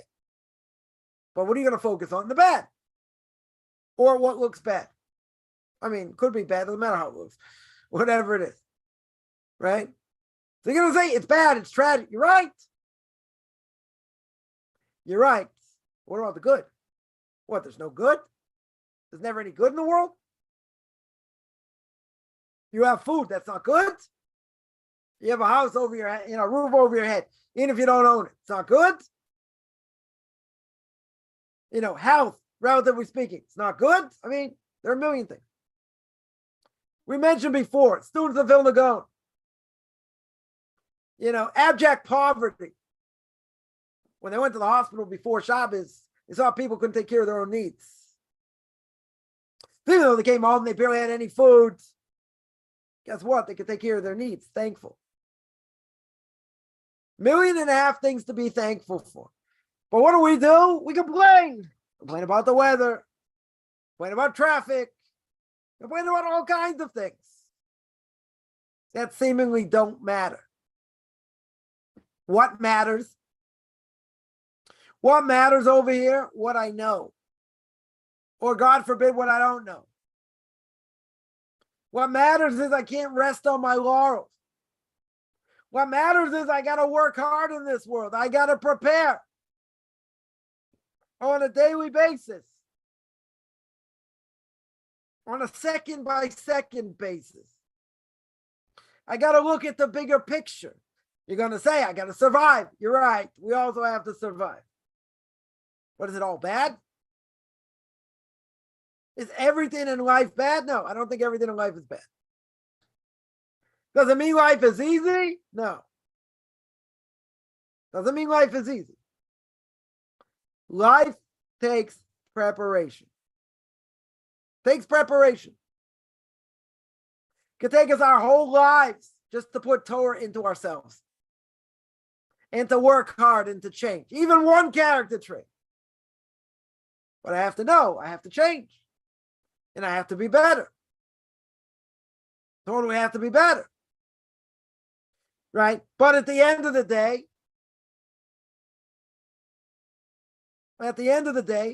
I need to prepare.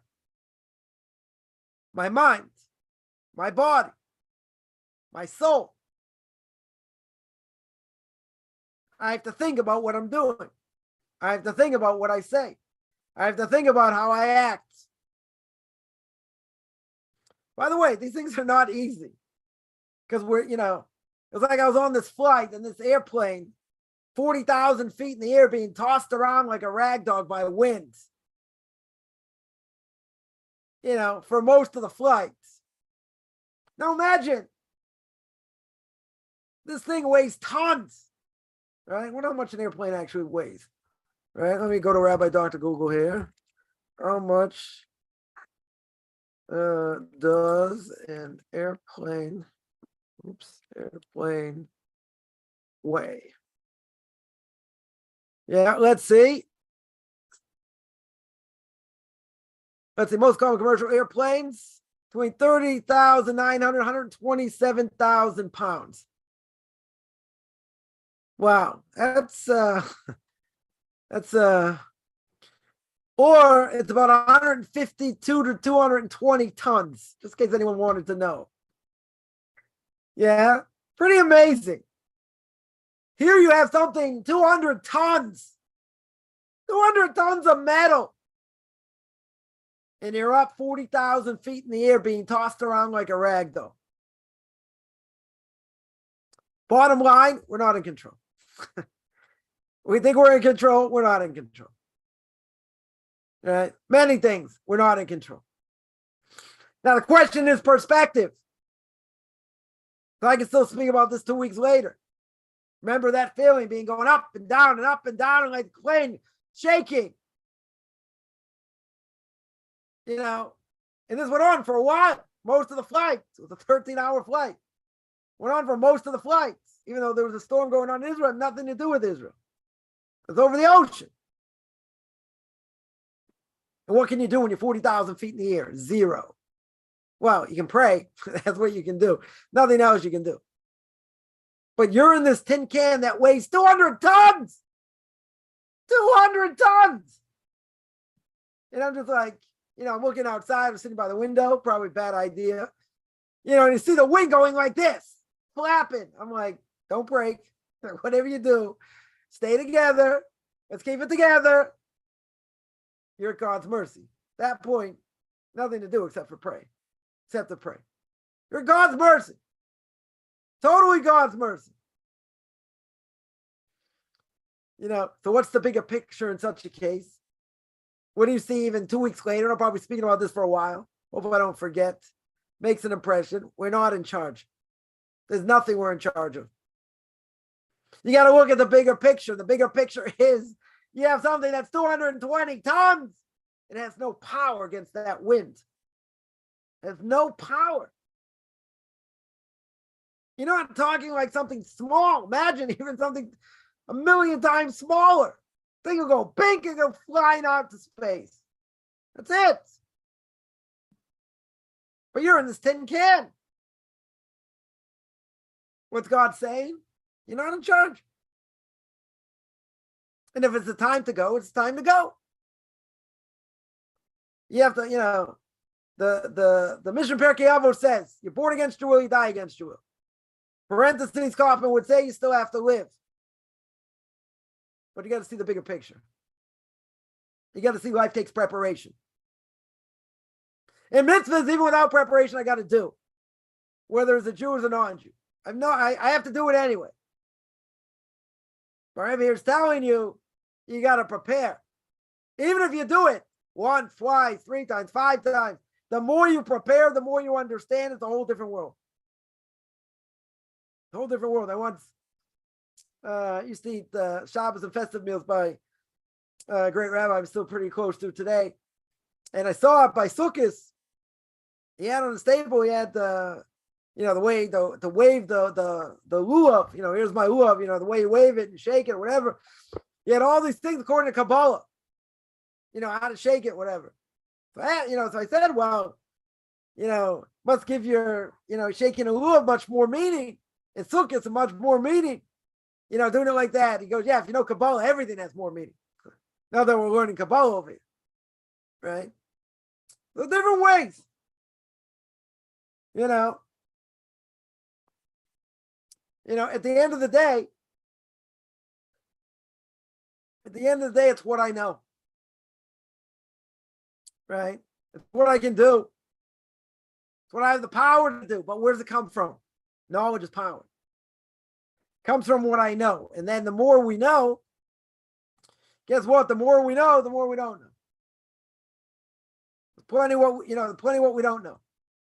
Right? That's showing humility. Say, oh, look how much I know. Yeah, but the more we learn, the more we see what we don't know. So you're going to say, so what's the point? So why bother learning? No, you got to learn. And when we learn, even if you learn something, same thing, and you learn it over and over again, you see different things.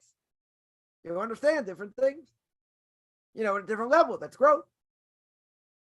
Right? That's what Torah is more than anything else in the world. Torah, no matter how many layers you uncover, there are thousands more layers. Thousands. We're just sort of, breaking at the surface, right? Or scraping at the surface. That's what we're doing. And it's kind of like you keep digging, you don't feel like you get anywhere because there's just so much to know. Okay. The mitzvahs themselves, they're deep. Even if they look relatively easy, simple to understand, some of them, very deep. So try and cover as much as we can. That doesn't mean if I didn't cover half, a quarter, I don't do it. I still have to do it. At whatever level, it doesn't matter. But if you don't prepare, you don't get it. Right? That's the point. Right? Even many times a day, a person has to prepare themselves. I'll throw this one thing out there. A person could have kept a lot of Torah mitzvahs, let's say. What happens? Something that, let's say, something really bad happens. Shouldn't happen to any of us. Something really bad happens. And a person makes the following statement. Should never say this. But a person makes the following statement. They're angry at God for whatever happened. So they make the following statement. They say, I kept all these mitzvahs. Person will say they kept all these mitzvahs. What are all these mitzvahs worth? Look what you do over here. What is it all worth? Person makes such a statement. As it's brought down, you lose all your mitzvahs. Every last mitzvah you lose. Even if it's hard, you get the reward for the mitzvah later. Hopefully. But the fact is, Person would say, what's it all worth? Look what happened over here. Look at this. No. You say such a thing, you use everything. Everything you worked hard for, gone, erased. So we all have it hard. Everybody does. Some have it more, some have it less, some have it all kinds of different things. Okay? But what happens is, if a person doesn't prepare, I can tell you my own personal life, different things I've gone through. If I wouldn't have learned so much about Jewish philosophy, and how things work and how we're supposed to view things, it's been a lot worse. A lot worse. Now, someone's going to say, did you have a good day every single day? No. Was it hard? Of course it was hard. I'm not going to say it wasn't hard. Right? But changed the way I think. Changed in many, many ways for the good. For the good. So therefore what? Therefore it's about perspective. Yeah, but you don't know about this. Well, maybe I do. I don't say everything. Many things I don't say. People will be surprised. Right? Seen a lot, unfortunately. Been affected a lot, unfortunately. But, you have to prepare. You have to know how to look at things. Now, a person may need therapy. Okay. I'm saying from a Torah perspective, I'm not saying the Torah perspective answers everything. Right? Especially if someone's going through trauma. But a Torah perspective can put a spin on things that'll make you see things in a totally different way. Make you appreciate things in a totally different way. Does that erase what happened? No. But if you look at, and the greatest advice I think I was ever given was the fact that, a great rabbi once said, okay, you're going through this, going through that. You got to look at people like they're an imbecile. Like they deserve to be in a straitjacket and, and put in Sing Sing, put in some mental institution, which they do, because they're insane. In many ways, according to Torah. Totally nuts. So somebody totally nuts with a 25 IQ, and they say something to you, who cares? You can say, but it's painful and it's, I can tell you, one example, I guess I'll finish with this. I heard certain things that were very hard to hear. Very, very hard to hear. When I was in the States. People didn't say it to be mean. A lot of people, had no idea, how it would affect a person. They had no idea because they don't know. Okay? Right? It would have been years ago. I might have said something and maybe took them to the side and say, listen, this happened, that happened, the other thing happened. Like, maybe you should be a little bit careful what you're talking about. Yeah. But you know what? I've got to the point where, you hear certain things, you go, bink. That's it. Why doesn't it affect? Because you have a totally different perspective. And somebody, who's got a 25 IQ and they bump into you and they slobber over you, okay, it's annoying. I would agree. It's annoying. But they have a 25 IQ. They deserve to be tied up and strung up. Okay. They're insane. So an insane person, I'm going to care what they say. You can say, but wasn't certain things, wasn't it hard to hear to a certain extent? I can jump up and down, scream about it, and say anything. Moved on, next conversation. That was it. More than that, someone say, but didn't it get under your skin? A drop. Probably shouldn't even let it get under my skin a drop. Nothing significant at all. Nothing. That's a huge thing. From my perspective, where I came from, yeah, it's a huge thing. Huge. Do I have a long way to go? Sure. 100%. But at the same time, it's perspective. It's a way of looking at the world. And at that point, that split second, yeah, I could have said something. I could have, really made a whole big thing about it if I wanted to. It would have been disaster. An absolute disaster in a lot of ways. So I did. Let it go. Teflon, bounced off. That's it. Does that make me the righteous generation? No. Not even close. right? But it's perspective. It's a way how to see things in the world. It's about preparation. If you don't prepare, you're nowhere. You can't just let things happen, and just say, well, I'll figure it out later. No, you got to, you got to deal with it. Some things are hard to unravel. Emotion is hard to unravel in many ways.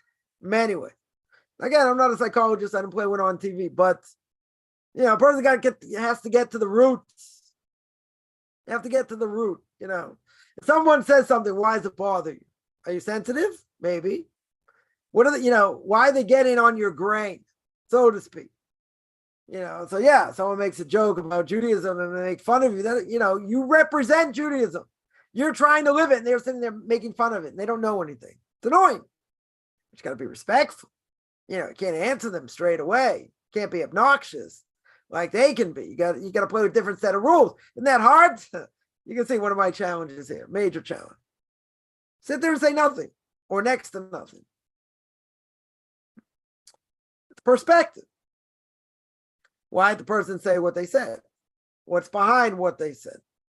Do they really mean it like this? What's the first thing we're going to do? We're going to react. It's the last thing you want to do. You're going to see all the different elements. Person got to be prepared for anything that may happen. But you're going to say, there are things that happen you're not prepared for. Okay. But even that, you got to try and be prepared. Life is about preparation. Yeah. I'm going to stop there. Any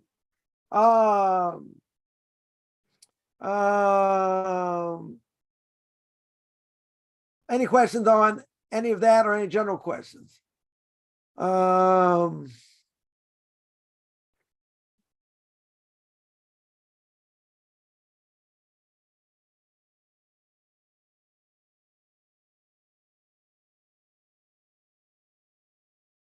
Yeah, any questions? All right, no questions. I'm going to stop here. I do this every Sunday, 9 o'clock Eastern time, 4 o'clock Israel time. Anyone has any questions, feel free. You can find me on Facebook at Michael Chaim Kaufman or Beyond Orthodox Conversion Judaism. You can send me an email at rabbichaimkaufman@gmail.com, RBBICHAIMCOFFMAN @gmail.com. Otherwise, I'm going to sign out. Wish everyone a good beginning of the day, middle of the day, or almost